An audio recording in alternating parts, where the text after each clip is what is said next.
ఆయన శరీరం మీద గాలి నీకు తగిలి ఆయన పాద పరాగము చేత మళ్ళీ నీకు చైతన్యం ఆవహించి బహిస్పర్శ వస్తుంది, అప్పుడు లేస్తావన్నాడు. వచ్చాడు రామచంద్రమూర్తి, రాణి వచ్చాడు, అహల్య మళ్ళీ పైకి లేచింది. ఇక ఆమె యందు దోషం లేదు, మహాపతివ్రత తల్లి, ఆమె పేరు చెప్తే పాపాలు పోతాయి. అప్పుడు గౌతముడు గబగబా వచ్చాడు, తన భార్య నేలుకున్నాడు.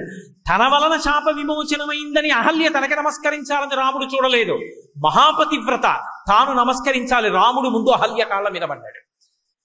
నరుడిగా బ్రహ్మచారిగా అటువంటి మహాపతివ్రతకి తాను నమస్కరించాలి.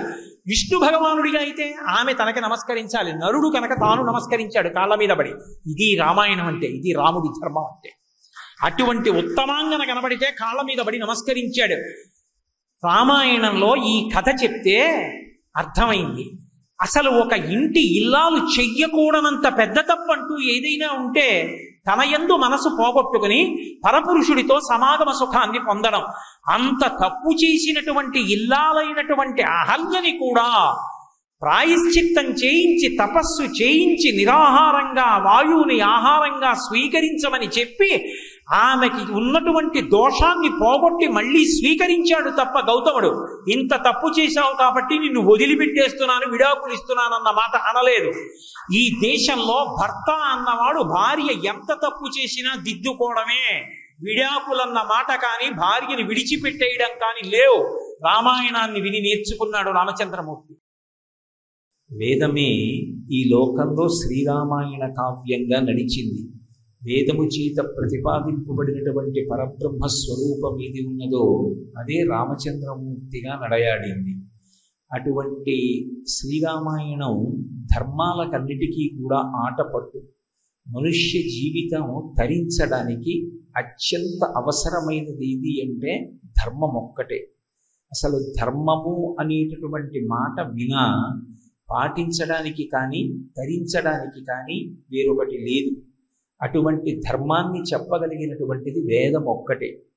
ఎవరు పడితే వారు ధర్మము ఇది అని నిర్ణయం చేయడాన్ని అంగీకరించలేదు. ఎందుచేత అంటే నేను ధర్మ నిర్ణయం చేశాననుకోండి, నా బుద్ధికి ఉండేటటువంటి పక్షపాతాన్ని అనుసరించి నా ఇష్టాయిష్టాలను బట్టి ఇది ధర్మమని అది అధర్మమని నిర్ణయం చేస్తాను. కానీ అలా కాకుండా ఏ విధమైనటువంటి పక్షపాతములకు తావు లేకుండా అన్ని పక్షపాతములకు అతీతంగా చెప్పగలిగినటువంటి వాడు పరమేశ్వరుడు ఒక్కడే. ఆ పరమేశ్వరుని యొక్క ఊపిరికే వేదము అని పేరు. అంటే ఆయన పీల్చినటువంటి ఊపిరి వాక్కుగా వ్యయమైతే వేదముగా వచ్చింది. అందుకే భగవంతునికు వేదమునకు అభేదం.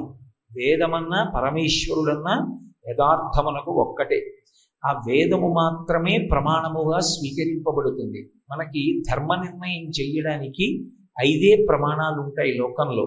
అందులో మొట్టమొదటి ప్రమాణం ఏది అంటే శృతి. శృతి అంటే వేదం. రెండవ ప్రమాణము స్మృతి. స్మృతి వేదంలో చెప్పబడినటువంటి విషయాన్నే కొంతమంది ఋషులు కొన్ని విషయాల్ని తీసి సంకలనం చేస్తారు.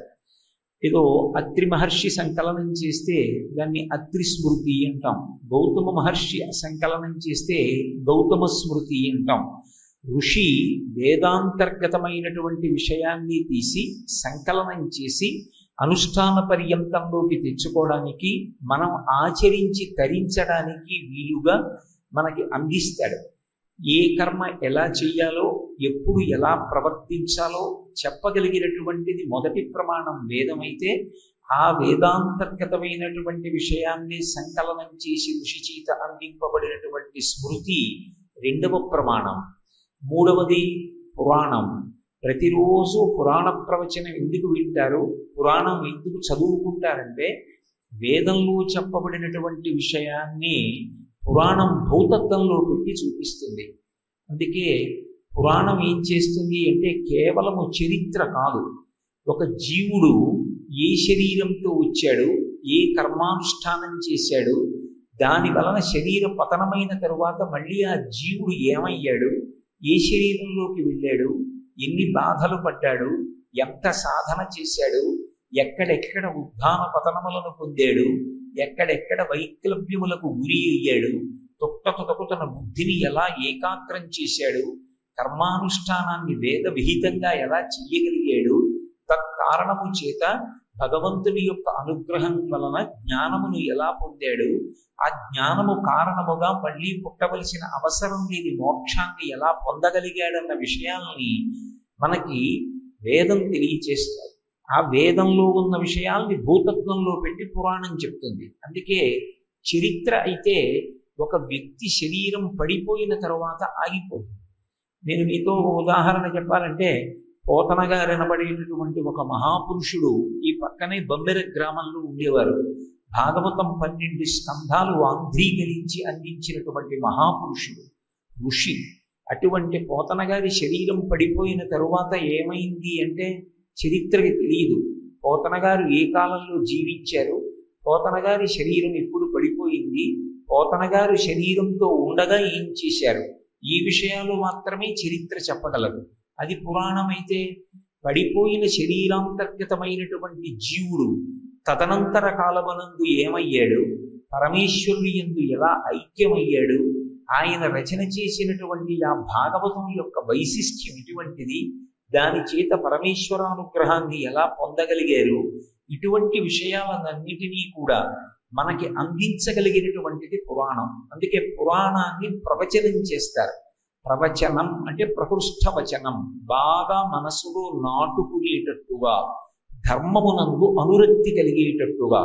ఆ ధర్మం ఒక్కదాన్ని పక్కన పెట్టేసి మిగిలినవి ఎన్ని సంపాదించినప్పటికీ కూడా దాని వలన ప్రయోజనం లేకుండా జీవుడు ఎన్ని కోట్ల జన్మలు మళ్ళీ పతనమైపోతాడో, ఎంత కష్టపడవలసి ఉంటుందో మనుష్య శరీరాన్ని పొందడానికి, మనసుకి బాగా నాటుకునేటట్టుగా పురాణంలో ఉన్న విషయాన్ని ఆధారం చేసుకుని ప్రవచనం చేసి తత్కారణము చేత మనుష్యుల యందు ధర్మమునందు అనురక్తి కల్పించడానికి ఉపయుక్తమైన రీతిలో చెప్పబడినటువంటి విషయముల యొక్క సమాహారమునకు ప్రవచనమని పేరు.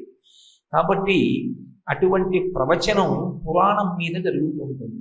శృతి, స్మృతి, పురాణము. మాకు వేదము తెలియదు, మాకు స్మృతి తెలియదు, మాకు పురాణము తెలియదు అన్న వాళ్ళకి ప్రమాణమేది అంటే శిష్టాచారము. ఆ ఊళ్ళో ఎవరో పెద్దలు ఉంటారు, వాళ్ళు శాస్త్రాన్ని చదువుకుని శాస్త్రానుసారంగా తమ జీవితాన్ని దిద్దుకుంటారు. అలా దిద్దుకున్నటువంటి మహాపురుషులు ఎవరు ఉంటారో అటువంటి వారు తమ జీవితంలో ఏ ఏ సందర్భములలో ఎలా ప్రవర్తిస్తారు, నిద్ర లేస్తే ఎలా లేస్తారు, స్నానం చేస్తే ఎలా చేస్తారు, వారు దేవతార్చన చేస్తే ఎలా చేస్తారు, పడుకుంటే ఎలా పడుకుంటారు, వస్త్రధారణ చేస్తే ఎలా చేస్తారు, ఇవన్నీ వేదంలో చెప్పబడినటువంటి ఆచారకాండనే పెద్దలైనటువంటి వారు పాటిస్తారు. కనుక అటువంటి పెద్దల యొక్క ఆచారాన్ని గమనించి తాను కూడా అదే ఆచారాన్ని పాటించడం వేదాంతర్గతమైనటువంటి విషయాన్ని చదువుకుని పాటించడంతో సమానం. అందుకే వేదము, స్మృతి, పురాణము ఈ మూడు లేనప్పుడు ఏది మనకి ప్రమాణముగా నిలబడుతుంది అంటే శిష్టాచారం.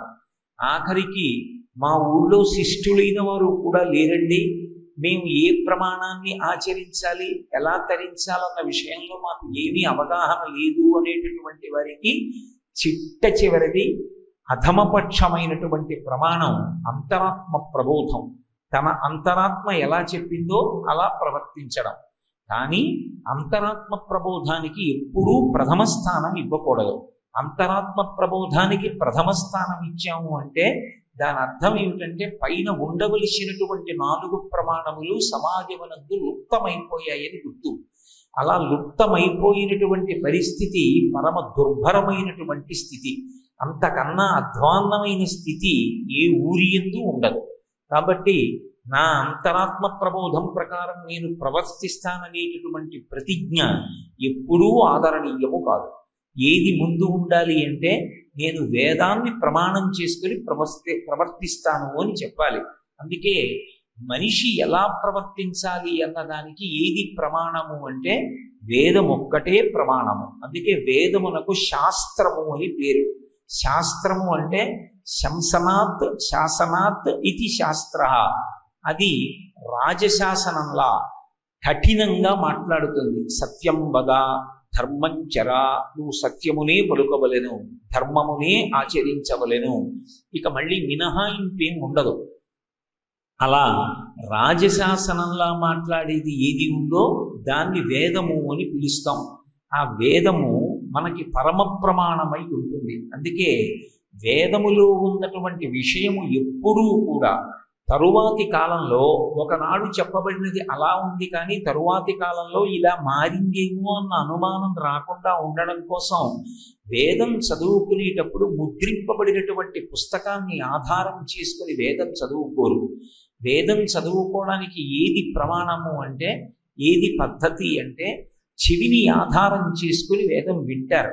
గురువుగారి పాదాల దగ్గర కూర్చుని స్వరయుక్తంగా గురువుగారు వేదమంత్రాన్ని ఎలా చెప్తారో అలా శిష్యుడు నేర్చుకుంటాడు తప్ప పుస్తకాలలో ఉన్నవి చదువుకుంటే ఒక చోట ఉండవలసినటువంటి పదంలో ఒక్క అక్షరం మారినా, స్వరం మారిపోయినా ఇక ఆ వేదమంత్రానికి అర్థం ఉండదు.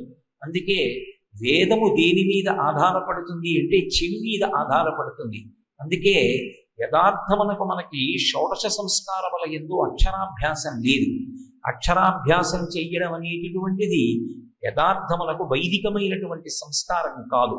ఎందుకంటే పలకలో అక్షరాలు దిద్దించడం అన్నది ఉండదు. ఉపనయన సంస్కారం అయిపోయిన తరువాత గురువు గారి దగ్గరికి చదువుకోవడానికి వెళ్ళిపోతాడు. అందులోనే అక్షరాభ్యాసం అంతర్లీనం అయిపోతుంది. గురువుగారు శిష్యుణ్ణి కూర్చోబెట్టుకుని పాఠాన్ని బోధ చేస్తాడు. గురువుగారు స్వరంతో మంత్రం ఎలా పలుకుతారో శిష్యుడు కూడా అలాగే ఆ మంత్రంతోటే ఆ స్వరాన్ని పలుకుతాడు. పలికినటువంటి కారణము చేత వేదమును ఎలా అధ్యయనం చెయ్యాలి, వేదమంత్రాన్ని ఎలా పలకాలి అన్న విషయంలో ఎప్పుడూ ఏ విధమైనటువంటి అవగాహన రాహిత్యానికి కానీ ముందు ముందు కాలాలలో ఆ వేద మంత్రం మార్పు చెందడానికి కానీ ఇక అవకాశం ఉండదు. ప్రపంచం మొత్తం మీద ప్రమాణాన్ని అంత గొప్పగా కాపాడుకున్నటువంటి ధర్మం ఏదైనా ఉంటే లోకంలో సనాతన ధర్మం ఒక్కటే. అటువంటి వేదాన్ని ప్రమాణంగా స్వీకరింపబడినటువంటి మతం. అందుకే యథార్థంగా నేను మాట్లాడాలి అంటే దీనికి మతం అన్న మాట లేదు. మతము అంటే ఒక మనుష్యుని యొక్క మతి నుండి పుట్టినది అని. దీనికి ఎవరో ఆర్జుడు ఒక ఆయన ఉంటాడు. ఆయన దీనికి సిద్ధాంతీకరించిన వాడు. ఆయన దీనికి పాటించవలసిన నియమాలు ఇలా ఉంటాయని ఎవరో సంకలనం చేశాడు అని. కానీ దీనికి మతమన్న పేరు లేదు, సనాతన ధర్మము అంతే. సనాతనం అంటే ఎప్పటిది? ఎప్పుడు ప్రారంభమైంది ఈ ధర్మం అంటే ఈశ్వరుడు ఎప్పుడు ఉన్నాడని నువ్వు అంటావో అప్పుడే ఇది కూడా ప్రారంభమైంది. ఎందుకని? నేను ఎప్పుడు ఉన్నాననవలసి ఉంటుంది. సంస్కృతంలో ఒక మాట ఉంది, భవతి అంటారు. భవతి అంటే ఉన్నాడు. నేను ఉన్నాను అని ఎప్పుడు అంటారు? నేను ఊపిరి తీసినప్పుడు భవతి, వాడు ఉన్నాడు. నా ఊపిరి ఎంతకాలం ఉంటుందో నేను అంతకాలము ఉంటాను. భగవంతుని యొక్క ఊపిరి ఎప్పుడు ప్రారంభమైంది ఎవ్వరికీ తెలియదు. కాబట్టి భగవంతుడు ఎంతటి ప్రాచీనుడో, భగవంతుడు ఎంతటి సనాతనుడో, ఆయన ఊపిరి ఎంతటి సనాతనమో, ఈశ్వరుడు ఎంతటి శాశ్వతుడో, ఈశ్వరుడు ఎంత పరమసత్యమో, వేదమంత సనాతనము, వేదమంత పరమసత్యము. అందుకే దీనికి ఒక పేరు పెట్టవలసినటువంటి అవసరం ఇప్పుడు లేకపోయింది. మరి తరువాతి కాలంలో ఎందుకంటే దీన్నో పేరు పెట్టి పిలవవలసి వచ్చింది అంటే ఉన్నది ఒకటే ప్రమాణం కాబట్టి ఇంకొక పేరు పెట్టి పిలవవలసిన అవసరం దానికి లేకపోయింది. తరువాతి కాలంలో అనేకమైనటువంటి విశ్వాసములు వచ్చిన కారణం చేత దీనికి కూడా ఎప్పుడో ఎక్కడో ఎవరో హిందూ మతం అని పిలిచారు. కానీ యథార్థమునకు దీని పేరు హిందూ మతము కాదు, దీని పేరు సనాతన ధర్మము. ఈ ధర్మము అనబడేటటువంటి మాట కేవలము వైదికమైనటువంటి వాంగ్మయానికి మాత్రమే చెందినది. అందుకే మీరు జాగ్రత్తగా పరిశీలిస్తే ఆంగ్ల భాషలో ధర్మము అనేటటువంటి మాటకి తుల్యమైన మాట లేదు. రాముడు ధర్మమును పాటించెను, దీన్ని నేను ఆంగ్లంలోకి అనువదించండి అన్నాను అనుకోండి, రామ ఫాలోడ్ ధర్మ అనాలి. అంతేగాని ధర్మ అన్న మాటకి మళ్ళీ ఏమైనా ప్రత్యామ్నాయం ఉందా అంటే అసలు ఆంగ్ల భాషలో ధర్మ అన్న మాటకి తుల్యమైన మాటే లేదు. అంటే అసలు ఆయా భాషలు మాట్లాడే వాళ్ళకి ధర్మం అన్న మాటే తెలియకపోతే ఇక పాటించే ధర్మం గురించి ఏం తెలుస్తుంది?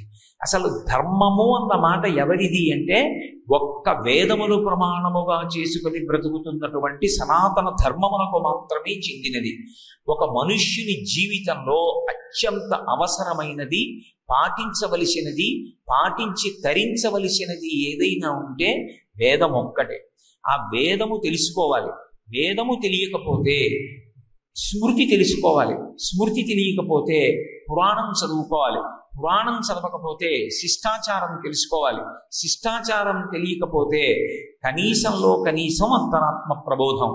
అంత పరమ పవిత్రమైనటువంటి వేదము ప్రమాణముగా మనము ధర్మములు పాటించవలసి ఉంటుంది. ఆ ధర్మము మీరు బాగా జ్ఞాపకం పెట్టుకోవలసి ఉంటుంది. ధర్మము ఎప్పుడూ కూడా 4 మీద ఆధారపడి ఉంటుంది. ధర్మము అన్ని కాలముల యందు ఒకే రకంగా ఉండదు. ధర్మము ప్రతి క్షణం మారుతుంది. దేన్ని ఆధారం చేసుకుని ధర్మం మారుతుంది అంటే దేశము, కాలము, వర్ణము, ఆశ్రమము, ఈ 4 బట్టి ధర్మం మారిపోతుంది. దేశము, నేను ఎక్కడ ఉన్నాను అన్నది ప్రధానం. నేను నా ఇంట్లో ఉన్నాను అనుకోండి, నేను చేసేటటువంటి పూజ యథాశాస్త్రంగా చేయవలసి ఉంటుంది. నేను నా ఊరు విడిచిపెట్టి పై ఊరు వచ్చాను అనుకోండి, నేను చేసేటటువంటి పూజలో 10వ వంతు పూజ కర్మగా చేస్తే చాలు, మిగిలింది మనసు పెడితే సరిపోతుంది. దేశమును బట్టి ధర్మం మారిపోతుంది.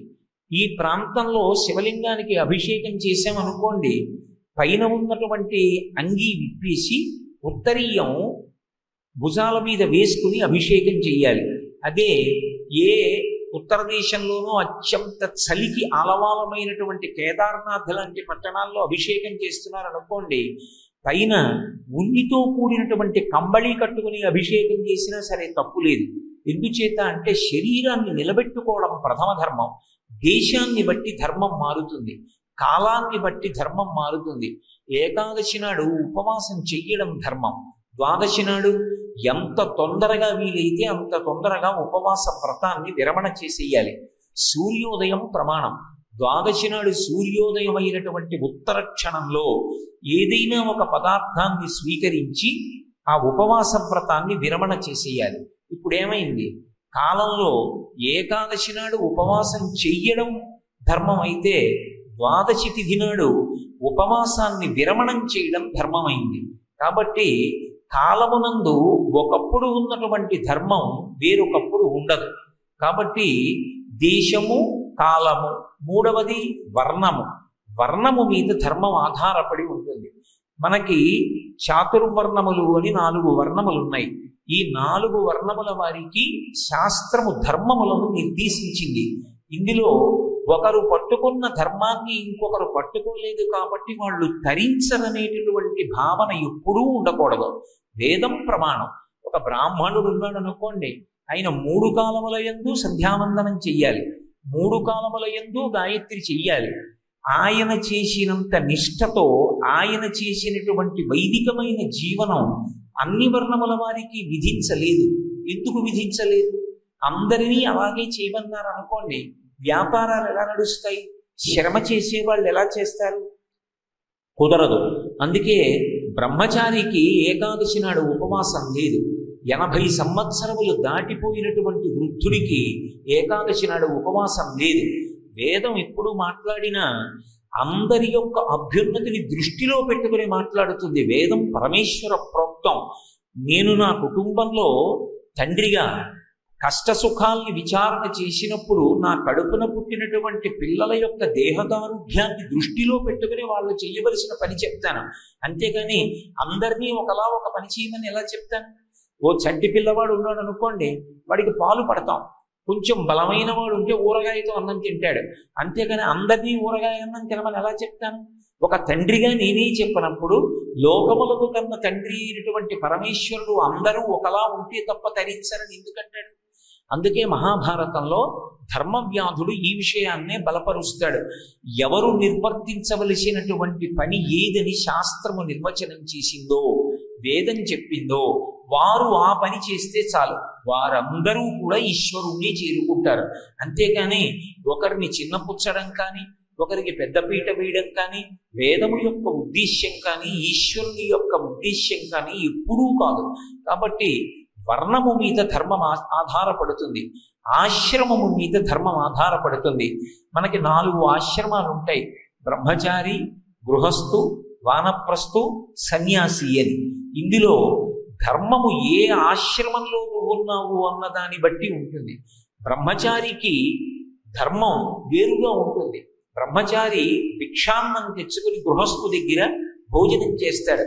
ఎప్పుడూ గురువు గారి దగ్గర కూర్చుని పాఠం నేర్చుకోవడమే. అందుకే విద్యార్థికి రాజకీయాలకి ఏ సంబంధము లేదు వేదం ప్రకారం. విద్యార్థి చెయ్యవలసిన పని ఏమిటి అంటే విద్యార్జన ఒక్కటి మాత్రమే. గురువు గారి దగ్గర కూర్చుని విద్య నేర్చుకోవాలి. అది ఎప్పటి వరకు పనికి రావాలి? తన ఊపిరి ఆగిపోయే వరకు బ్రహ్మచర్యాశ్రమంలో నేర్చుకున్న విద్య పనికి రావాలి. అంతేకాని విద్యార్థి దశలో విద్యార్థిగా విద్యా సముపార్జన చెయ్యవలసిన వాడు అది మాని ఏది చేసినా తప్పే. చెయ్యవలసినది బ్రహ్మచారిగా విద్యని సముపార్జనము చేయడము ఒక్కటే. బ్రహ్మచారికి సంబంధించినటువంటి ఆశ్రమ నియమాలు ఉంటాయి. అందుకే తాంబూల చర్వణం కూడా నిషేధం. తాంబూలం కూడా బ్రహ్మచారి వేసుకోకూడదు. గృహస్థు దానం పట్టచ్చు, ఎందుకంటే భార్యా బిడ్డలతో ఉన్నాడు. దానాన్ని స్వీకరించవచ్చు, ధనాన్ని దాచుకోవచ్చు, ధార్మికమైనటువంటి భోగాన్ని అనుభవించవచ్చు, భార్యతో కలిసి సహజీవనం చెయ్యవచ్చు, సంతానాన్ని కనచ్చు, వచ్చినటువంటి అతిథులను ఆదరించవచ్చు, తాను వైదికమై ధర్మముతో ముడిపడినటువంటి భోగాన్ని అనుభవించవచ్చు. సన్యాసి వేటితో సంబంధం లేదు. సమస్తాన్ని పరిత్యజించి నకర్మణాన ప్రజయా ధనేన త్యాగే నైకే అమృతత్వమానసు.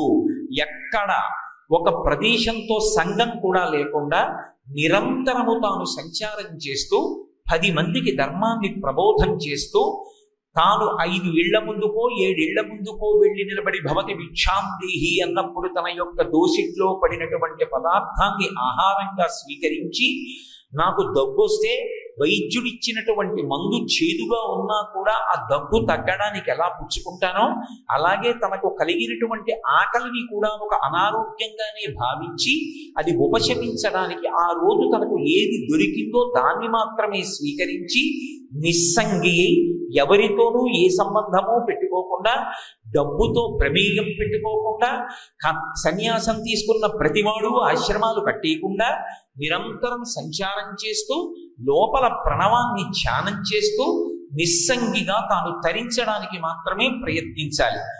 ఎవరికి ఉండవలసినటువంటి ధర్మం వారికి ఉంది. బ్రహ్మచారి గృహస్థులా బ్రతకకూడదు, గృహస్థు వానప్రస్థులా బ్రతకకూడదు, వానప్రస్థు సన్యాసిలా బ్రతకూడదు. పుత్రం పౌత్రం సమాసాద్య వానప్రస్థాశ్రమే వశేత్ అంటాడు దేవి భాగవతంలో వ్యాసుడు. కొడుకు కడుపున కొడుకు పుట్టి మనవడు కూడా పుట్టిన తరువాత ఇక తనకి పరిపూర్ణమైన వైరాగ్యం వచ్చేస్తే భార్యని తీసుకుని నిర్జనమైనటువంటి ప్రదేశానికి వెళ్ళి అక్కడ కూర్చుని భగవంతుడి యందు మనసు త్రికరణ శుద్ధిగా ఉంచి ఆయన గురించే ఆలోచన చేస్తూ ఆత్మవిచారం చెయ్యాలి. ఇక శరీరం మీద భ్రాంతి కూడా పోతే అప్పుడు భార్యని తీసుకెళ్లి కొడుకుకి అప్పగించి అప్పుడు తాను సన్యాసాశ్రమాన్ని స్వీకరించాలి. ఎక్కడో శంకర భగవత్పాదుల వంటి మహాపురుషులు, కంచికామకోటి పీఠాధిపత్యం వహించినటువంటి చంద్రశేఖరేంద్ర సరస్వతి మహాస్వామి వంటి మహాపురుషులు, శృంగగిరి పీఠాన్ని అధివసించినటువంటి చంద్రశేఖర భారతి వంటి మహాపురుషులు పుట్టుకతోనే వైరాగ్య సంపన్నులు అవుతారు. అటువంటి వారు మినహాయింపు. వారు మాత్రం గృహస్థాశ్రమ స్వీకారం చెయ్యకుండానే సన్యాసాశ్రమ స్వీకారం చేస్తారు తప్ప అది అందరికీ సరిపడేటటువంటి నియమం కాదు. అందుకే ధర్మము ఈ 4 ఆశ్రయించి ఉంటుంది. ఎప్పుడూ మారిపోతూ ఉంటుంది ధర్మం. నేను ఎప్పుడు ఎక్కడ ఎవరి ముందు నిలబడి ఉన్నానన్న దాన్ని బట్టి నా ధర్మం ఉంటుంది. ఇప్పుడు నేను ఈ సభలోకి వచ్చి కాసేపు మౌనంగా ధ్యానం చేసుకుంటానంటే అనకూడదు. నేను ఇక్కడ రామాయణం గురించి మాట్లాడతానని మీరందరూ వచ్చారు కాబట్టి ఇప్పుడు నేను మాట్లాడడం ధర్మం. ఈ సభ అయిపోయిన తర్వాత నేను భగవంతుడి గురించి ధ్యానం చేసుకుంటున్నాను అనుకోండి, అప్పుడు నేను మాట్లాడకూడదు, మౌనంగా ఉండడం నా ధర్మం. తండ్రి ముందుకు వెళ్ళాను అనుకోండి, నాది పుత్రధర్మం, నేను కొడుకుగా ప్రవర్తించాలి. నా బిడ్డ ముందు నించున్నాను అనుకోండి, పితృధర్మం, నేను తండ్రిగా ప్రవర్తించాలి. నా భార్య ముందు నించున్నాను అనుకోండి, భర్తృధర్మం, ఒక భర్తగా ప్రవర్తించాలి.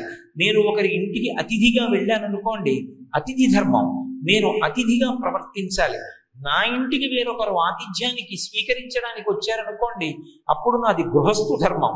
ఒక గృహస్థుగా, యజమానిగా నేను పరమాదరంతో వారికి కావలసిన సదుపాయాల్ని చూడటంలో బుద్ధి నుంచి ప్రవర్తించాలి. ధర్మము నిరంతరము మారిపోతూ ఉంటుంది. ధర్మము ఎప్పుడూ ఒక్కలా ఉండదు. మారిపోతున్నటువంటి ధర్మాన్ని ఎవడు ఖచ్చితంగా పట్టుకుంటాడో, శాస్త్రంలో చెప్పిన రీతిలో ధర్మానుష్ఠానం చేస్తాడో, అలా కదలినటువంటి కదలికలన్నీ ఎక్కడికెడతాయంటే కదలికలు లేని స్థితికి వెడతాయి. ఆ కదలికలు లేకుండా ఇక తనలో తాను రమిస్తూ రెండో వస్తువు లేకుండా ఒకే వస్తువు ఉన్నదని, ఆ వస్తువు తక్క వేరొకటి లేదని, ఆ వస్తువు తనకన్నా భిన్నం కాదని, అదే అంతటా పరివ్యాప్తమైందని అనుభవంలోకి తెచ్చుకున్న నాడు దానిని అద్వితీయ స్థితి అంటారు. అంటే ఇక రెండవ వస్తువు లేదు. దానికి అద్వైతము అని పేరు. అద్వైతము వాక్కుల చేత ఆవిష్కరించేది కాదు. అద్వైతము అనుభూతి. తాను అనుభూతిని అనుభవిస్తాడు. అందుకే ఆత్మ సాక్షాత్కారం అన్న మాట ఉండదు. ఆత్మ సాక్షాత్కరించడానికి కొత్తగా ఎక్కడో ఉంటే ఇప్పుడు మీ దగ్గరికి వచ్చి సాక్షాత్కరిస్తుంది. ఆత్మ సాక్షాత్కరించదు, ఆత్మ అనుభవంలోకి వస్తుంది.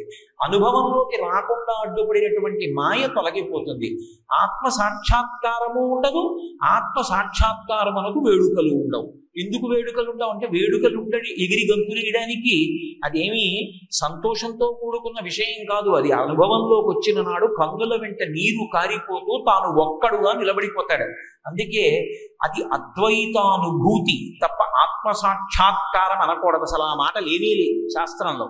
కాబట్టి అటువంటి అద్వైతానుభూతిని అనుభవించగలిగినటువంటి స్థితికి వెళ్ళాలి అంటే దానికి ప్రాతిపదిక ఎక్కడ ఉంటుంది అంటే ధర్మమునందు ఉంటుంది. ఈ ధర్మం ఎవరి కొరకు? కేవలము మనుష్యుని కొరకు. మనుష్యునికి వినా ధర్మం అన్న మాట లోకంలో ఇక ఏ జీవికి కూడా అక్కర్లేదు. అందుకే వేదం ఎవరి కొరకు, శాస్త్రం ఎవరి కొరకు, పురాణం ఎవరి కొరకు, కావ్యం ఎవరి కొరకు అని అడిగారు అనుకోండి, బోధ ఎవరి కొరకు అంటే ఇవన్నీ కూడా కేవలము మనుష్యునికి ఒక్కనికి మాత్రమే చెందుతాయి. ఎందుకని? ఈ సృష్టిలో 84 లక్షల జీవరాశులు ఉన్నాయి. 84 లక్షల జీవరాశులు 4 విభాగములుగా ఉత్పత్తి అవుతాయని. జరాయుజములు, అండజములు, స్వేదజములు, ఉద్భుజములు. జరాయుజములంటే మావి చేత పుడతాయి. అండజములంటే గుడ్డు బద్దలు కొట్టుకుని పైకొస్తాయి.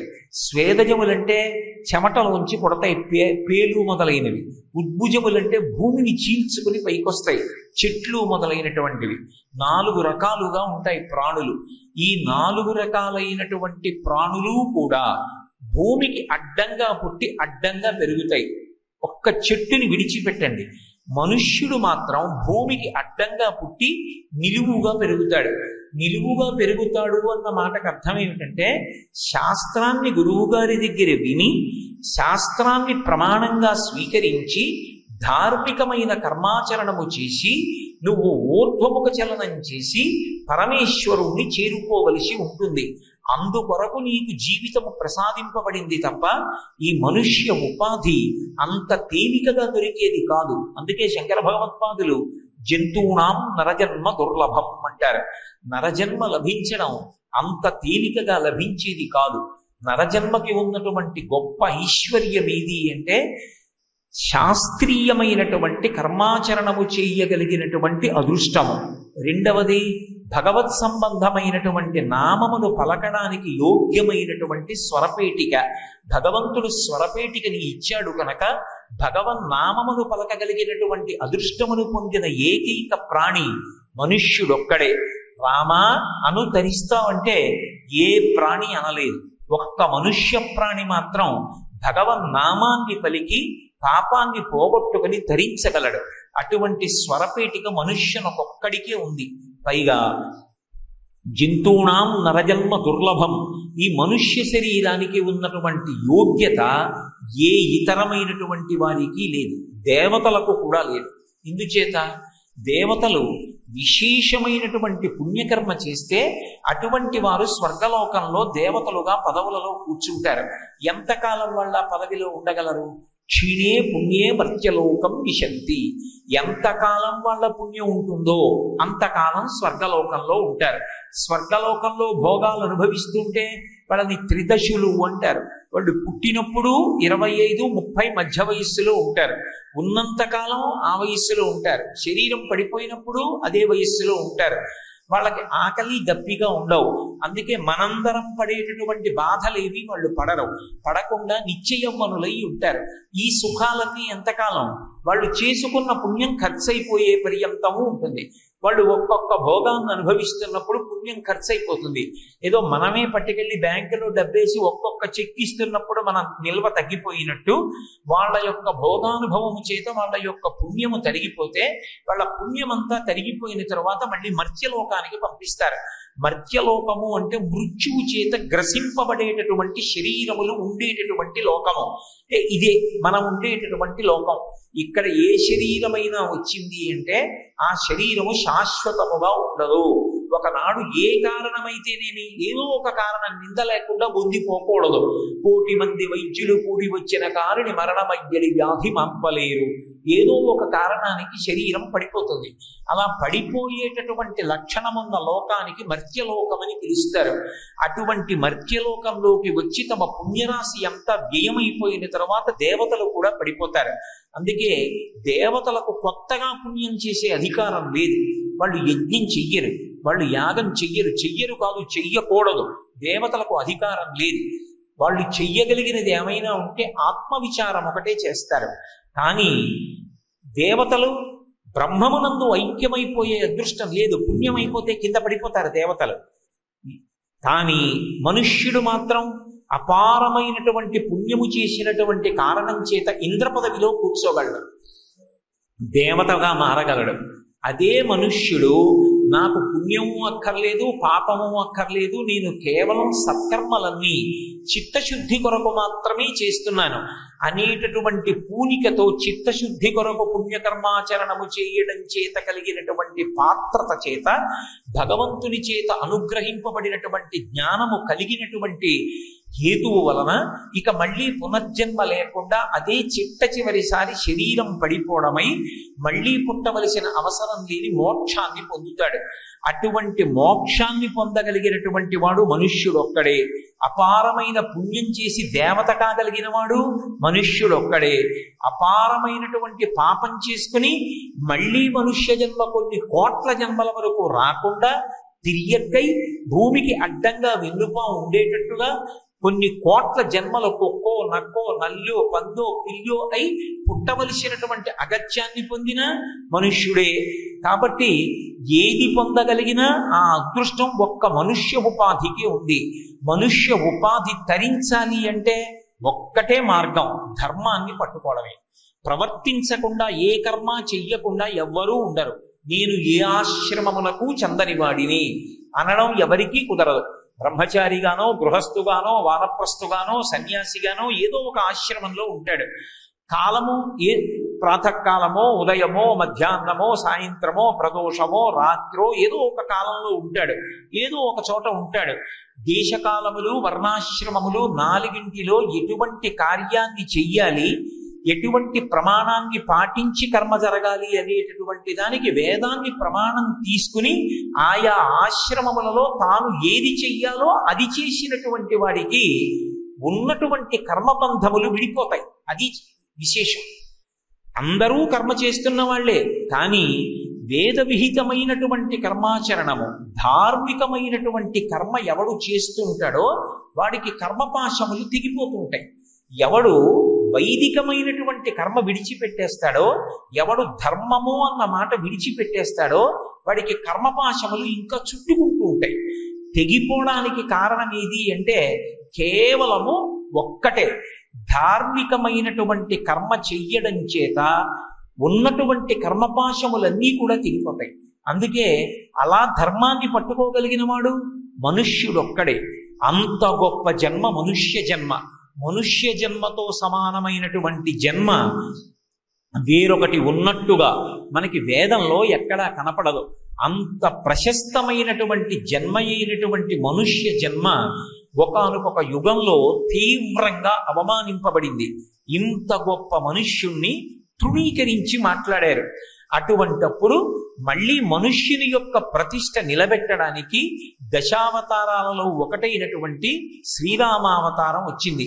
అందుకే రామావతారం మనుష్యునికి దగ్గరగా ఉన్నంతగా మీకు ఏ అవతారమూ కనపడదు.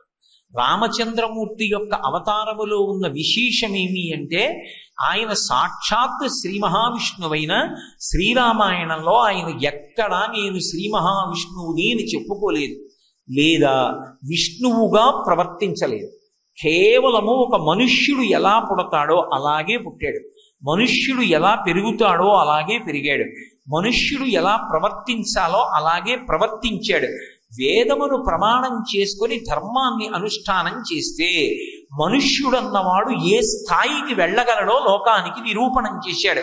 అందుకే శ్రీరామాయణాన్ని చదివేటప్పుడు రామచంద్రమూర్తి భగవంతుడు అని రామాయణం చదివితే దాని వలన వచ్చేటటువంటి ప్రయోజనము పరమస్వల్పం. రామాయణం చదివేటప్పుడు రాముడు మనుష్యుడు, కేవలము రాముడు మానవుడు మాత్రమే అని రామాయణాన్ని చదివితే అసలు ధర్మం అన్న మాటకి అర్థం ఏమిటో తెలుస్తుంది. వేదమంతా నువ్వు చదువుకున్నావా చదువుకోలేదా దానితో సంబంధం లేదు, రామాయణాన్ని బాగా చదువుకుంటే చాలు. అందుకే రాముడు ఎదుర్కోనటువంటి పరిస్థితి, రాముడు చెయ్యని పని ఉండవు ఇంకా లోకంలో.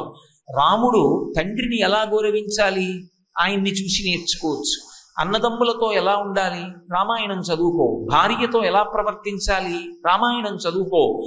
గురువు గారి దగ్గర ఎలా ఉండాలి రామాయణం చదువుకో. ఒక పౌరుడిగా ఎలా బ్రతకాలి రామాయణం చదువుకో. ఒక పరిపాలనా దక్షుడివి కావాలంటే, పరిపాలనాంశలో కూర్చోవాలంటే ఎలా ఉండాలి రాముణ్ణి చూసి నేర్చుకో. రాముడు వేదంలో చెప్పబడినటువంటి ధర్మాన్ని యథాతథంగా పాటిస్తాడు. శ్రీరామాయణంలో రామచంద్రమూర్తికి మాత్రమే దక్కినటువంటి గౌరవం ఒకటి ఉన్నది.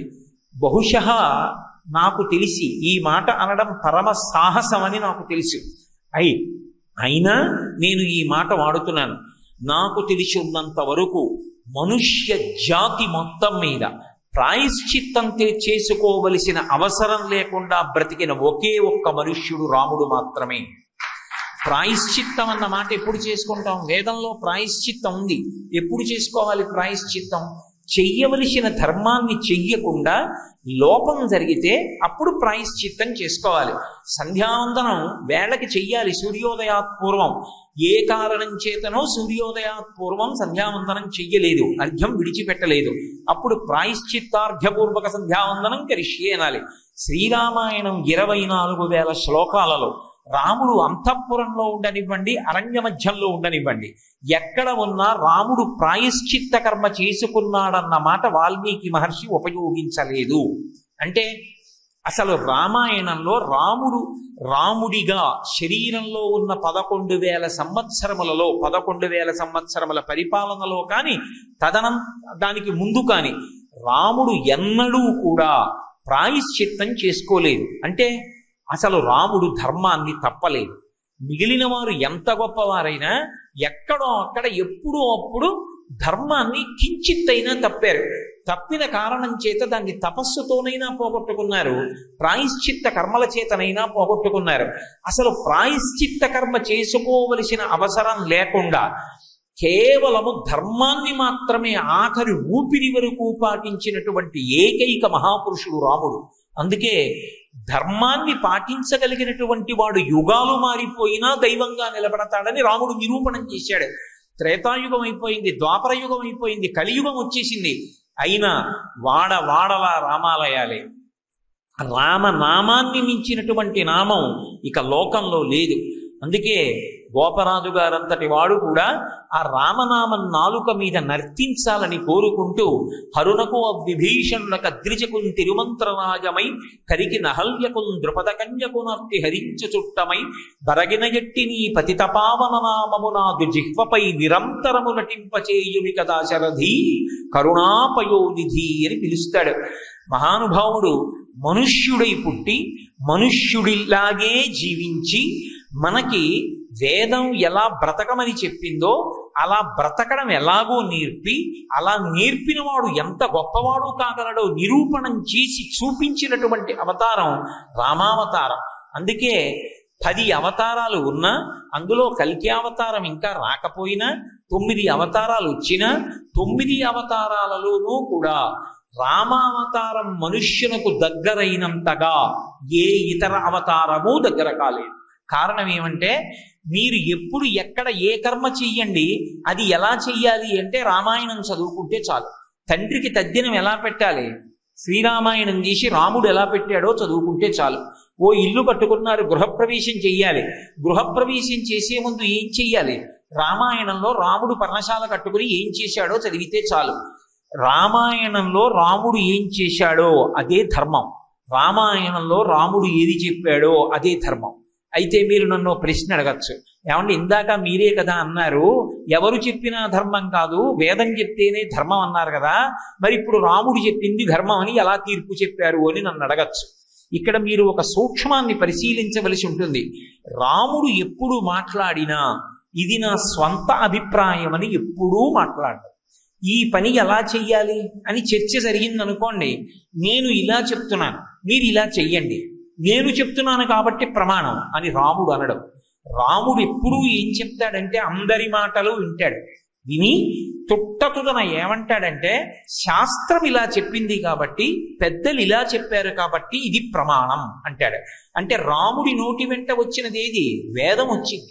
రాముడు పరిపాలన చేశాడనుకోండి, రాముడికి పరిపాలించడానికి ప్రమాణం ఏది, వేదం. అందుకే రామరాజ్యం అంటాం. రామరాజ్యం అంటే అంత సుభిక్షంగా ఎందుకుంది, శాస్త్రాన్ని ప్రమాణం చేసుకొని పరిపాలించాడు కాబట్టి. రామరాజ్యం రాముడు పరిపాలిస్తేనే ఉంటుంది అన్నారు అనుకోండి, ఇక రామరాజ్యం ఎప్పటికీ రాదు.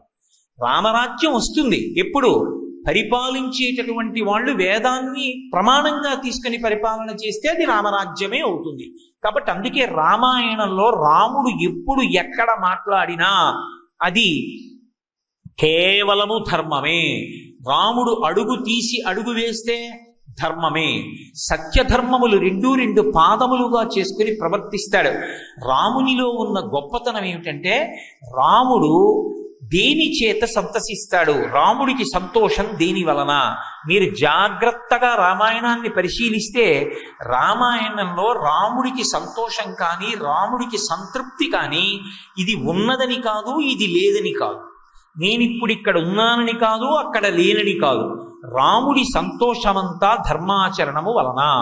నేను ఇప్పుడు చెయ్యవలసిన పని ఇప్పుడు చేశానా, ఎలా శాస్త్రం చెప్పిందో అలా నేను ప్రవర్తిస్తున్నానా, అదొక్కటే రాముడికి గీటురై.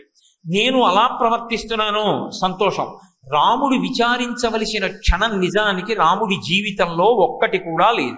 ఎందుకని, ఎప్పుడూ రాముడు ధర్మాన్ని విడిచిపెట్టి ప్రవర్తించలేదు కనుక.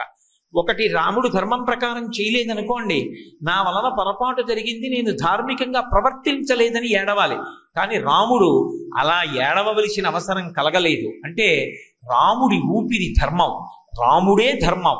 అందుకే మారీచుడు రామో విగ్రహవాం ధర్మ అంటాడు. రాశీభూతమైనటువంటి ధర్మమే రామచంద్ర ప్రభు.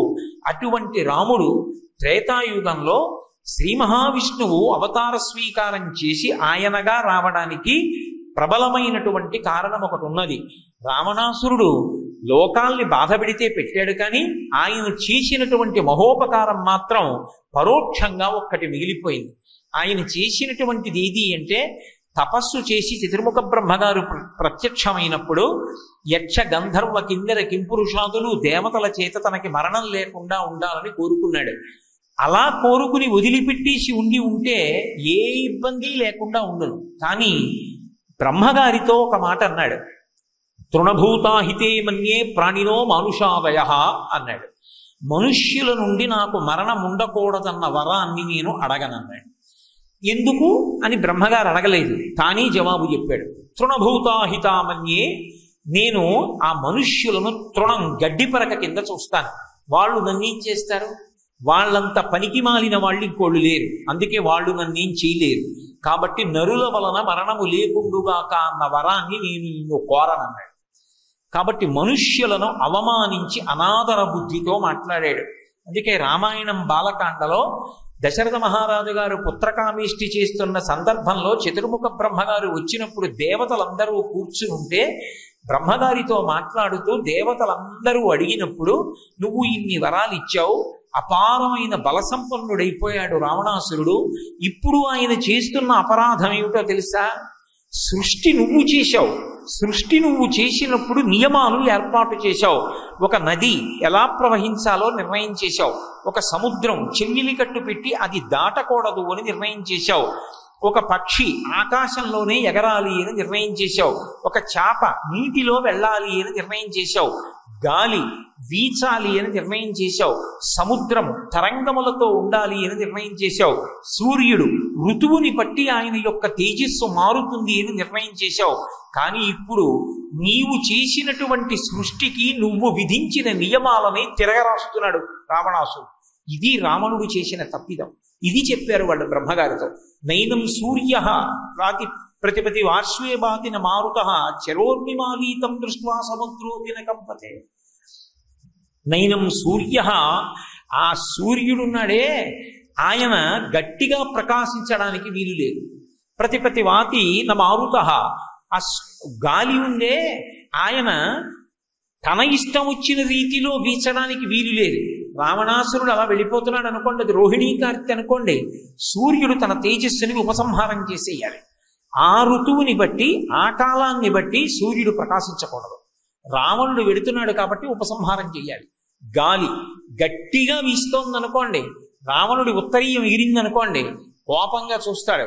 గాలి అంతే మందంగా వీచాలి, గట్టిగా వీచకూడదు. ఆయనకి గాలి అంత సుఖంగా అనిపించలేదు అనుకోండి, ఆయనకి సుఖం కలిగేటట్టుగా గాలి వేయాలి. సముద్రోపిన కంపతే, ఆయన అలా వెళ్ళిపోతున్నాడు అనుకోండి, సముద్రంలో తరంగాలు రావు. ఎందుకనంటే ఏమో పంచకట్టుకుని అలా వెళ్ళిపోతున్నాడు, గబుక్కుని తరంగం వచ్చి ఆయన కాళ్ళకి తగిలితే పాదాలు తడిసైన ఆయన కోపం రావచ్చు. లేకపోతే ఏమిటి కెరటాల హోరు, నా పక్కన మాట్లాడుతున్న వాళ్ళ మాట వినపడలేదు అని కోపం రావచ్చు. అందుకని ఆయన నడుస్తూ ఉంటే సముద్రంలో తరంగం రాకూడదు, ఆయన వెడుతూ ఉంటే సూర్యుడు ప్రకాశించకూడదు, ఆయన వెడుతూ ఉంటే ఆయనకి అనుకూలంగా అనిపిస్తే తప్ప గాలి ఇంకొకలా వీచడానికి వీల్లేదు. ఇప్పుడు నీ సృష్టి యందు ఉన్న నియమములు ఏ ఉన్నాయో వాటిని నీ గురించి తీసిన తపస్సు వలన నువ్విచ్చిన వరముల యొక్క శక్తితోటే అధిగమించి నీ సృష్టిని తనకి అనుకూలంగా మార్చుకుంటున్నాడు. దిక్పాలకుర్ని పంచభూతములను శాసనం చేస్తున్నాడు, అప్సరోగణాల్ని కూడా ఏడిపిస్తున్నాడు. ఎక్కడో తపస్సు చేసుకుని బ్రహ్మమునందు మనసు పెట్టి సాత్వికమైన మనస్సుతో భక్తితో జీవనం చేస్తున్న వాళ్ళ కుత్తుకులు ఉత్తరిస్తున్నాడు. వేదము ప్రమాణము కాదు అన్నట్లుగా ప్రవర్తిస్తున్నాడు. తాను వేదం చదువుకున్నా కూడా మరి ఇటువంటి వాడి యొక్క మృత్యువునకు కారణం ఏదైనా ఉందా, అసలు చచ్చిపోయే అవకాశం ఉందా అని అడిగారు. అడిగితే బ్రహ్మగారు ఆలోచించన్నాడు, అనేక వరములు అడిగాడు. ఫలానా వారి వలన నాకు మృత్యు ఉండకూడదని అడిగాడు తప్ప ఆయన మాత్రం నాకు మనుష్యుల వలన మృత్యు ఉండకూడదన్న మాట అనలేదు. ఎందుకు అనలేదో తెలుసా? మరిచిపోయి కాదు, మనుష్యుల యందు అనాదర బుద్ధి చేత అన్నాడు. అనాదర బుద్ధి అంటే వాళ్ళెంత తృణం, వాళ్ళు నన్ను ఏం చేస్తారు, వాళ్ళ గురించి మళ్ళీ వరం కూడా ఏమిటి, వాళ్ళకక్కర్లేదు అన్నాడు. దేవతలు అంత అనాదర బుద్ధితో ప్రవర్తించాడా అని శ్రీ మహావిష్ణువుతో అదే మాట మాట్లాడారు. పోనీ రావణాసురుడు మాట్లాడాడు, వరం ఇచ్చారు కాబట్టి బ్రహ్మగారి విషయం చెప్పారని ఊరుకుందామా? ఆశ్చర్యం ఏమిటంటే రామచంద్రమూర్తి అవతార స్వీకారం జరిగిపోయిన తరువాత ఆయన తాటకా సంహారం చేసేసి మారీచుడిని మానవాస్త్రంతో కొట్టి ఆ సుబాహుని వధించిన తరువాత, ఆ యజ్ఞ సంరక్షణ చేసిన తరువాత విశ్వామిత్రుడి దగ్గరికి వచ్చి మిథిలా నగరానికి బయలుదేరి వెళ్లే ముందు విశ్వామిత్రుడి దగ్గర ఉన్నటువంటి మహర్షులు రాముడితో మాట్లాడుతూ, రామ, విశ్వామిత్రుడు మిథిలా నగరం చూడటానికి బయలుదేరుతున్నాడు, అక్కడ యజ్ఞం జరుగుతోంది, ఆ యజ్ఞం చూడడానికి వెడుతున్నాడు. మిథిలా నగరాన్ని జనక చక్రవర్తి పరిపాలన చేస్తున్నాడు. ఆయన దగ్గర ఒక అపూర్వమైనటువంటి వస్తువు ఉంది, అది శివధనస్సు. అపారమైనటువంటి కాంతితో ఉంటుంది. అటువంటి శివధనస్సుని ఎక్కుపెట్టడానికి దేవతలు కూడా ప్రయత్నించి విఫలురయ్యారు. నకదంచన మానుషాహ అన్నారు. అసలు మనుష్యుల గురించి చెప్పవలసిన పని ఉందయా అన్నారంటే, మనుష్యులు ఎక్కుపెట్టలేకపోయారు అని వాళ్ళు అనలేదు, దేవతలు ఎక్కుపెట్టలేకపోయారు, మనుషుల గురించి చెప్పేది ఉంది అన్నారు. వాళ్ళు మనుష్యులే. విచిత్రం ఏమిటంటే సాటి మనుష్యుడు కూడా మనుష్యుణ్ణి అంత ఈసడించాడు. పోని మహర్షులు ఒకళ్ళే అలా మాట్లాడారనుకుందామా? జనక మహారాజు గారు శివధనస్సుని తీసుకొచ్చి సభలో పెట్టి రాముడికి శివధనస్సు చూపించి, విశ్వామిత్రుడికి శివధనస్సు చూపించి, ఈ ధనస్సు ఎక్కుపెట్టిన వారికి నా పిల్లలు ఇస్తాను అని రాముడు ఎక్కువ పెడతాడేమో అన్నట్టుగా రాముడి వంక చూసి ఎక్కువ పెడదాం అనుకుంటున్నావా? పగతిర్మానుషానంచ ధనుషాస్య ప్రపౌరణే ఆరోపణే సమాయోగే వేపనే తొలనేపివా అన్నాడు. ఏమిటి పగతిర్మానుషానంచ? ఆ మనుష్యుడివి, నువ్వెక్కడ ఎక్కువ పెడతావు? ఏ మాటలా దిప్పి పుడిచాడు. ఆరోపణే సమాయోగే వేపనే తొలనేపివా? ఏం మాటలు అనుకుంటున్నావా? దేవతలు ఎక్కువ పెట్టలేదు దీన్ని. శివధనస్సు చూడడం, శివధనస్సుని పైకెత్తడం, శివధనస్సు పైకెత్తి పట్టుకోవడం, ఆ వింటి నారిని కింద కట్టడం, ఆ వింటి నారిని పట్టుకున్న ఆ శివధనస్సుని వంచడం, ఇవన్నీ సాధారణమైన విషయాలా? ఇవన్నీ తేలికగా జరిగే విషయాలా? ఎలా దొరుకుతాయి? ఆరోపణే సమాయోగే వేపనే తొలనేపివా? ఇవన్నీ జరిగే పనులు కావు. మనుష్యుడు ఎక్కడ చేస్తాడయా అన్నాడు. అంటే జనక మహారాజు గారంతటి వాడు మనుష్యుని పట్ల అంత అనాదర బుద్ధితో ప్రవర్తించాడు. అంటే త్రేతాయుగంలో రామచంద్రమూర్తి యొక్క అవతారం వచ్చినటువంటి సమయానికి అసలు మనుష్యుని గురించి అంత అవమానకర రీతిలో ప్రవర్తించారు. దశరథ మహారాజు గారు తనకి బిడ్డలు కలగలేదని, బిడ్డలు కలగడానికి అడ్డు వచ్చినటువంటి పాపాన్ని తొలగించుకోవడానికి అశ్వమేధయాగం చేసి ఇష్టింతేహం కరిష్యామి పుత్రియాం పుత్రకారణాత్ అధర్వ శిరసి ప్రోక్తై మంత్రై సిద్ధాం విధానత అంటాడు ఋష్యశృంగుడు. అధర్వ శిరసి అనబడేటటువంటి వేదంలో చెప్పబడినటువంటి మంత్రములను అనుసంధానం చేసి నేను నీ చేత ఒక ఇష్టి చేయిస్తాను. ఆ ఇష్టి చేత తృప్తి పొందినటువంటి భగవంతుని యొక్క అనుగ్రహము చేత నీకు పుత్ర సంతానం కలుగుతుంది అని ఇష్టి చేయించడానికి ప్రారంభం చేశాడు. ఆ ఇష్టి యందు స్వాహాకారంతో దేవతలందరికీ కూడా హవిస్సులు ఇస్తారు. ఆ దేవతలందరికీ హవిస్సు ఇవ్వడానికి దశరథ మహారాజు గారు సిద్ధపడుతూ ఉండగా ఆ హవిస్సు అందుకోవడానికి ఆ సభలోకి వచ్చి దేవతలందరూ కూర్చున్నారు. చతుర్ముఖ బ్రహ్మగారు వచ్చారు. ఆయన సృష్టికర్త, అందరికీ పెద్దవాడు, సృష్టి మొదట ఉన్నవాడు. అందుకని పెద్దవాడు కనుక ఆయనకు గౌరవం ఉంటుంది. అందరూ లేచి నిలబడ్డారు.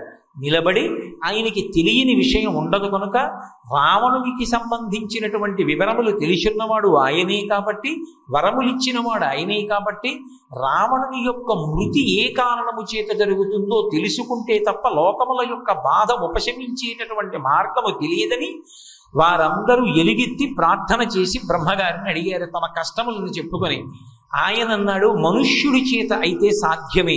ఎందుకంటే అనాదర బుద్ధితో మనుష్యుని పేరు ఎత్తలేదు కదా, మనుష్యుణ్ణి ఈసడించాడు కాబట్టి మనుష్యుడైతే చంపగలడు.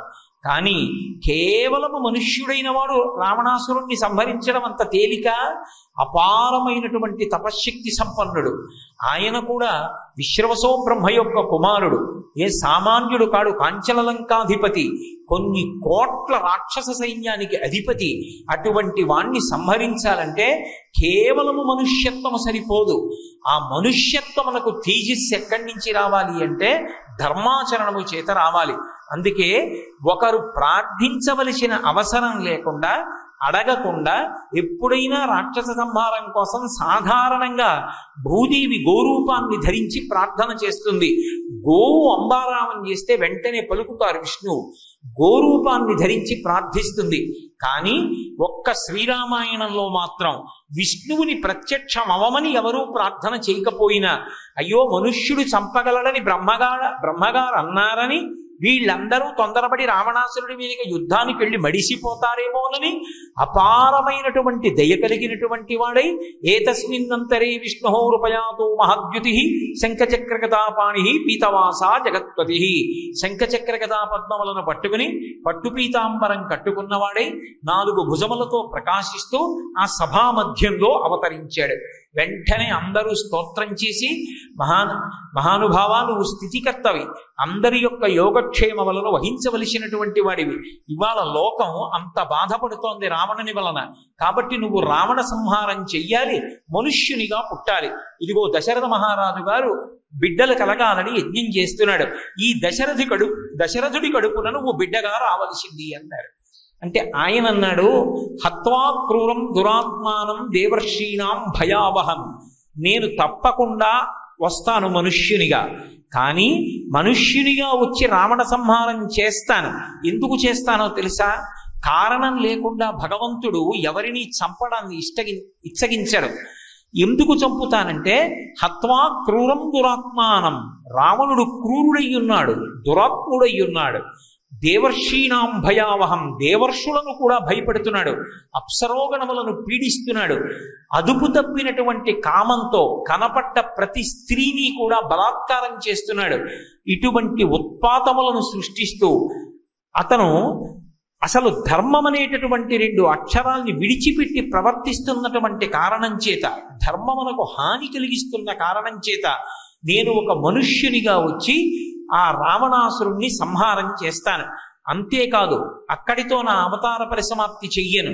సాధారణంగా విష్ణువు యొక్క అవతారాలు రాక్షస సంహారం చేసిన తర్వాత ఉపసంహారం అయిపోతాయి, లేదా ఆ అవతారములకు సంబంధించినటువంటి ప్రధాన ప్రయోజనం పూర్తయితే ఉపసంహారం అయిపోతాయి.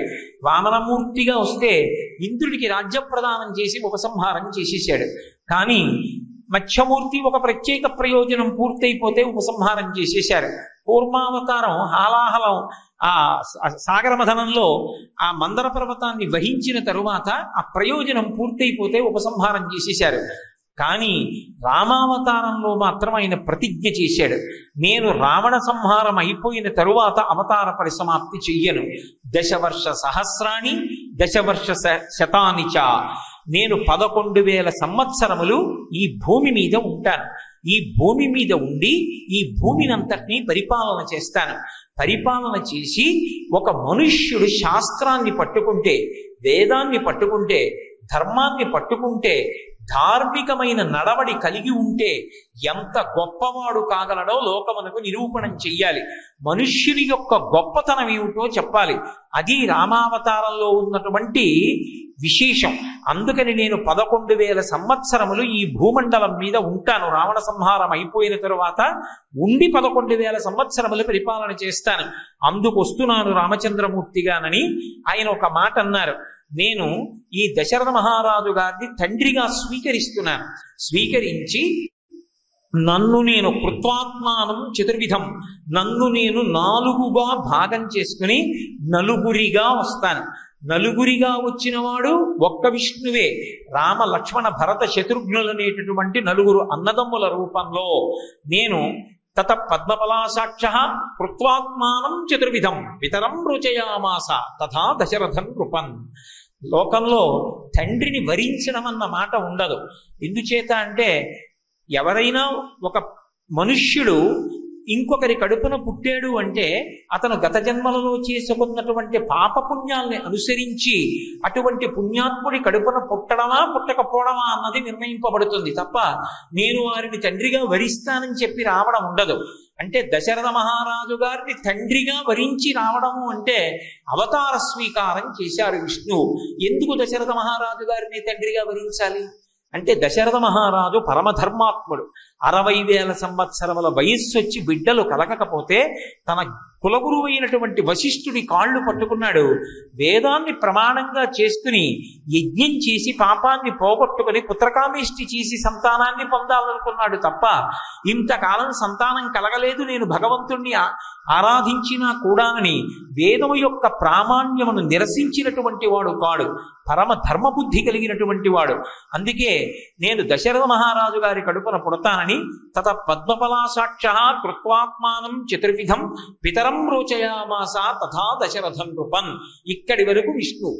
ఇక ఈ తర్వాత ఇక విష్ణువుగా ఉంటే నరుడిగా ఉండడం కుదరదు.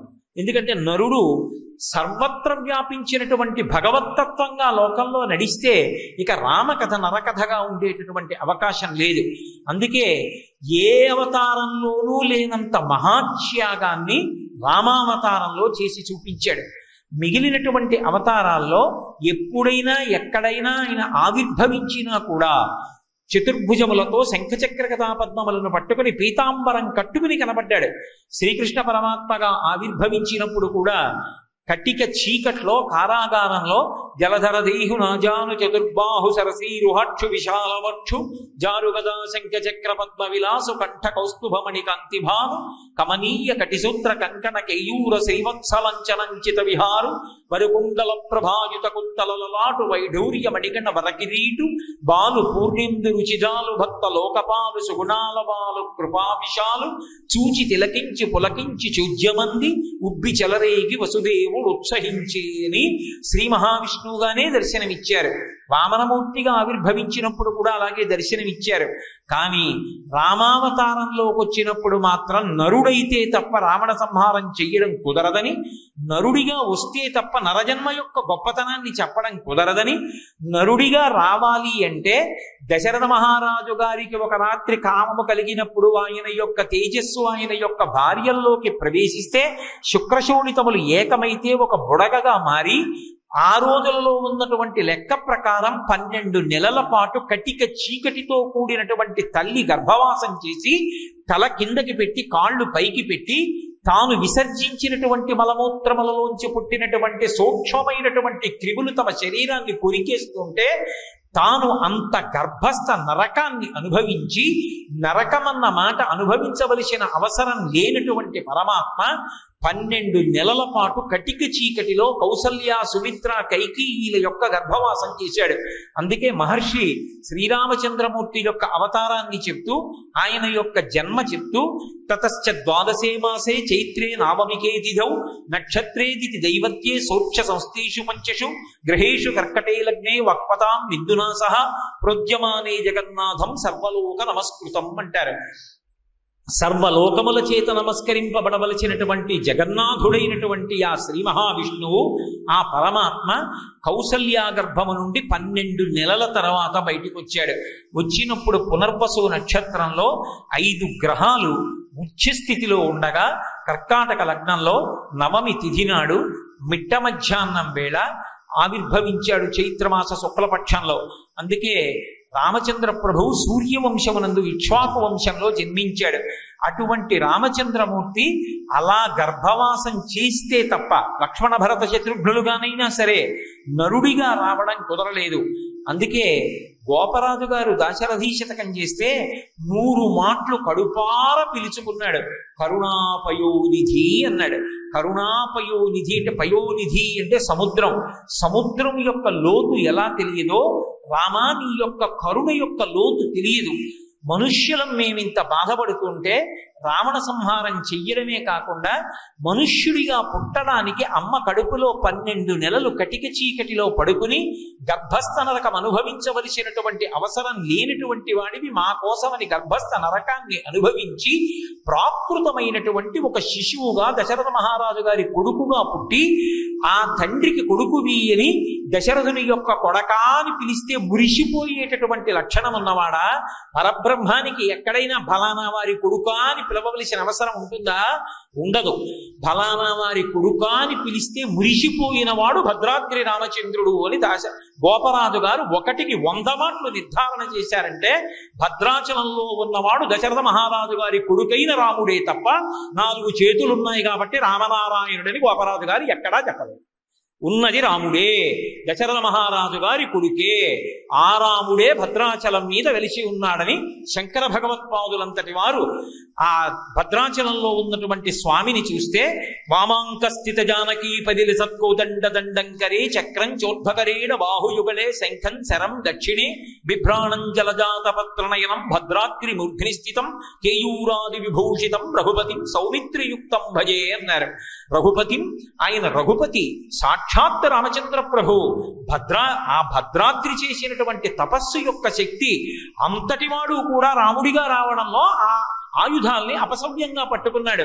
అది భగవంతుని యొక్క కారుణ్యానికి పరాకాష్ఠ తప్ప అక్కడ రాముడు కాదు రామనారాయణుడిని గోపరాజు గారు చెప్పలేదు, అలాగని శంకర భగవత్పాదులు చెప్పలేదు. భద్రాచలంలో ఉన్నవాడెవరంటే దశరథ మహారాజు గారి కొడుకైన రాముడే అని ఒకసారి కాదు 100 మాటలు చెప్పాడు. దాశరథి కరుణాపయోనిధి అంటూను. కాబట్టి అటువంటి భద్రాచలంలో మనకి దర్శనమిస్తున్నటువంటి రామచంద్ర ప్రభు ఎవరున్నారో ఆయన మన కోసమని చెప్పి హద్దులేని కారుణ్యంతో సముద్రం లోపల లోతైన కొలవగలనేమో కానీ రామచంద్రమూర్తి యొక్క కారుణ్యాన్ని లెక్క కట్టడం మాత్రం ఎవరికీ సాధ్యం కాదు. అంతటి మహాదయాశాలి అయి మహానుభావుడు అమ్మ కడుపులో ఉండి గర్భస్థనరకం అనుభవించి ప్రాకృత శిశువుగా జన్మించాడు.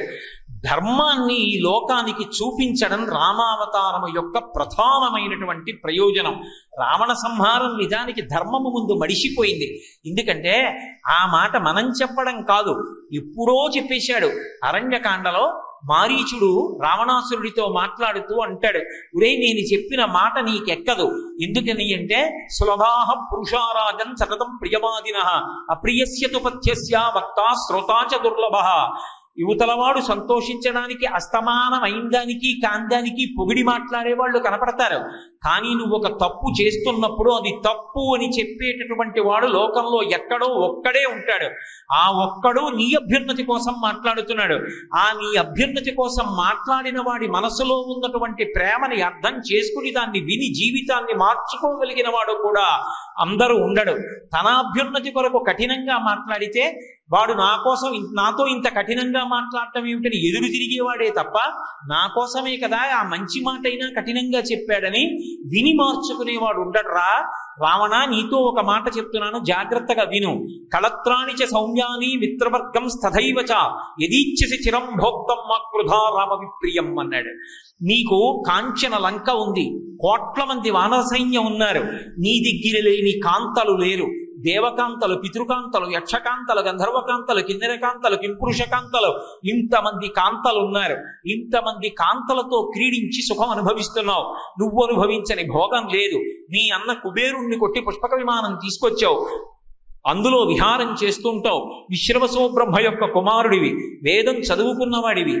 ఇన్ని చేసినా నీ బ్రతుకు సంతోషంగా వెళ్ళిపోతోంది. భార్యలతో, బిడ్డలతో, సైన్యంతో, భోగంతో, కాంచనలంకతో హాయిగా ఉన్నావు. ఇవన్నీ నాశనమైపోయేది ఒక కారణానికే. రాముడి జోలికి వెళ్ళవద్దు.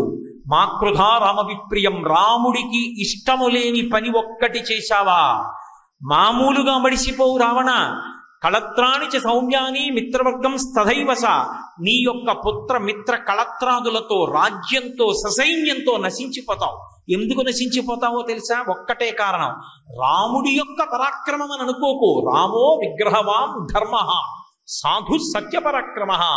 రాముడు రాశీభూతమైనటువంటి ధర్మము. రాముడు ఒకటి, ధర్మం ఒకటి కాదు. ధర్మము నడిచి వెళ్ళిపోతే రాముడు వెళ్ళిపోయినట్టు, రాముడు వెడితే ధర్మం వెళ్ళినట్టు. రాముడి పాదాల మీద పువ్వేస్తే ధర్మం యొక్క పాదాల మీద పువ్వేసినట్టు. రాముణ్ణి కీర్తిస్తే ధర్మాన్ని కీర్తించినట్టు. రాముడు ఆదర్శమైతే ధర్మం ఆదర్శమైనట్టు. రాముణ్ణి దృష్టిలో పెట్టుకుని బతకగలిగితే ధర్మాన్ని దృష్టిలో పెట్టుకుని బ్రతికినట్టు. రామభక్తుడైతే ధర్మభక్తుడైనట్టు. రామభక్తుడిగా శరీరం విడిచిపెడితే ధర్మభక్తుడిగా విడిచిపెట్టి ఉన్నత లోకాలు పొందినట్టు. కాబట్టి రాముడి జోలికి వెళ్ళకు. రాముడి జోలికెడితే నశించిపోతావు. అలా ఇలా కాదు రావణ అంటాడు. అటువంటి ధర్మమూర్తిగా రాముడు నిలబడ్డాడు రామాయణంలో. ఆయన జీవితాన్ని పరిశీలనం చేస్తే చాలు, ప్రతి సందర్భంలోనూ ఆయనకి ధర్మమే కావాలి. అటువంటి ధర్మమునందు పూనిక కలగాలంటే ఒక నరుడిగా వచ్చినటువంటి రాముడికి, ఏమీ తెలియనటువంటి ప్రాకృతమైనటువంటి నరుడిగా ఉన్నవాడికి ఎవరి వలన ధర్మమునందు అనురక్తి కలుగుతుంది? ధర్మం ఇంత గొప్పది, మనం ధర్మాన్ని పట్టుకోవాలి అనేటటువంటి బుద్ధి కలగాలి అంటే అలా చెప్పగలిగిన వాడెవరు? మొట్టమొదట తండ్రి, ప్రథమ గురువు కనుక. రెండవ వాడు బోధ చేత ఆచార్యుడు. మహానుభావుడైనటువంటి వశిష్ఠుడు చిన్నతనంలో రామలక్ష్మణ భరత శత్రుఘ్నుల్ని కూర్చోపెట్టి విద్యాభ్యాసం చేయించినప్పుడు అంత గొప్పగానూ పాఠాలు నేర్పాడు. అందుకే మహర్షి రామలక్ష్మణ భరత శత్రుఘ్నుల యొక్క విద్యాభ్యాసం గురించి పరమాద్భుతమైనటువంటి శ్లోకం ఒకటి ఇచ్చారు. సర్వే వేదవిద శూరాః సర్వే లోకహితే రతాః సర్వే జ్ఞానోపసంపన్నాః సర్వే సముదితా గుణైః. ఎలా నేర్చుకున్నాడు వాళ్ళు పాఠము అంటే, సర్వే వేదవిదః శూరాః, వాళ్ళు చక్కగా వేదాలన్నీ తెలుసుకున్నారు, వేదంలో చెప్పబడినవి తెలుసుకున్నారు. వాళ్ళ జ్ఞానం అంతా దేనికి పనికొచ్చింది? గుణములుగా మారడానికి పనికొచ్చింది. సర్వే లోకహితే రతాః, వాళ్ళకి గురువు గారి చేత ఇయ్యబడినటువంటి శక్తులు ఏవి ఉన్నాయో అవన్నీ కూడా లోకము యొక్క హితము కొరకు పనికొచ్చాయి.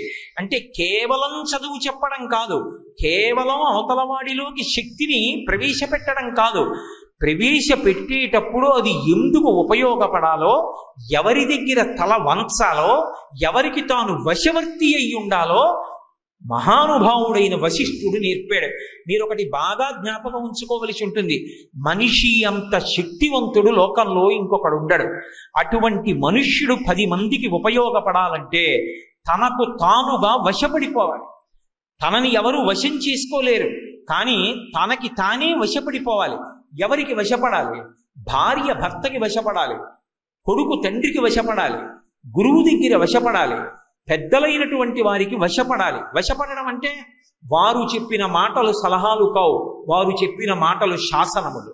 ఇక నేను వారు చెప్పిన మాటని తృణీకరించడం ఉండదు, వారు ఏది చెప్పేది నాకు శాసనం అని వారికి వశపడడం ఎవరికి వస్తుందో వాడు ధనస్సు కాగలడు. ధనస్సు అవతల వాళ్ళ మీదకి బాణప్రయోగం చేసి వాళ్ళని సంహరించడానికి ఉపయోగపడుతుంది. నేను అవతల వాణ్ణి పడగొట్టగలిగినటువంటి సాధనాన్ని నేను తలవంచడం ఏమిటందనుకోండి, ధనస్సు ఎప్పుడూ అవతల వ్యక్తిని పడగొట్టలేదు. అదే ధనస్సు వంగిందనుకోండి, అప్పుడు వింటినారిని కట్టి బాణప్రయోగం చేస్తారు. వంగని ధనస్సు ఎలా ఎదురుగుండా ఉన్నటువంటి వాణ్ణి పడగొట్టడానికి పనికిరాదో అలా తనకు తానుగా వశపడిపోతే తప్ప గురువుకి, తండ్రికి, తల్లికి, అన్నకి, పెద్దలకి, శాస్త్రానికి, ధర్మానికి, వేదానికి వశవర్తి అయిపోయిన వాడు తప్ప లోకమునకు పనికిరాడు. ఏది నేర్పాడు వశిష్ఠుడంటే కేవలము వేదం, కేవలము శాస్త్రం, కేవలం పాండిత్యం, కేవలం విద్యలు, కేవలం ధనుర్వేదం కాదు.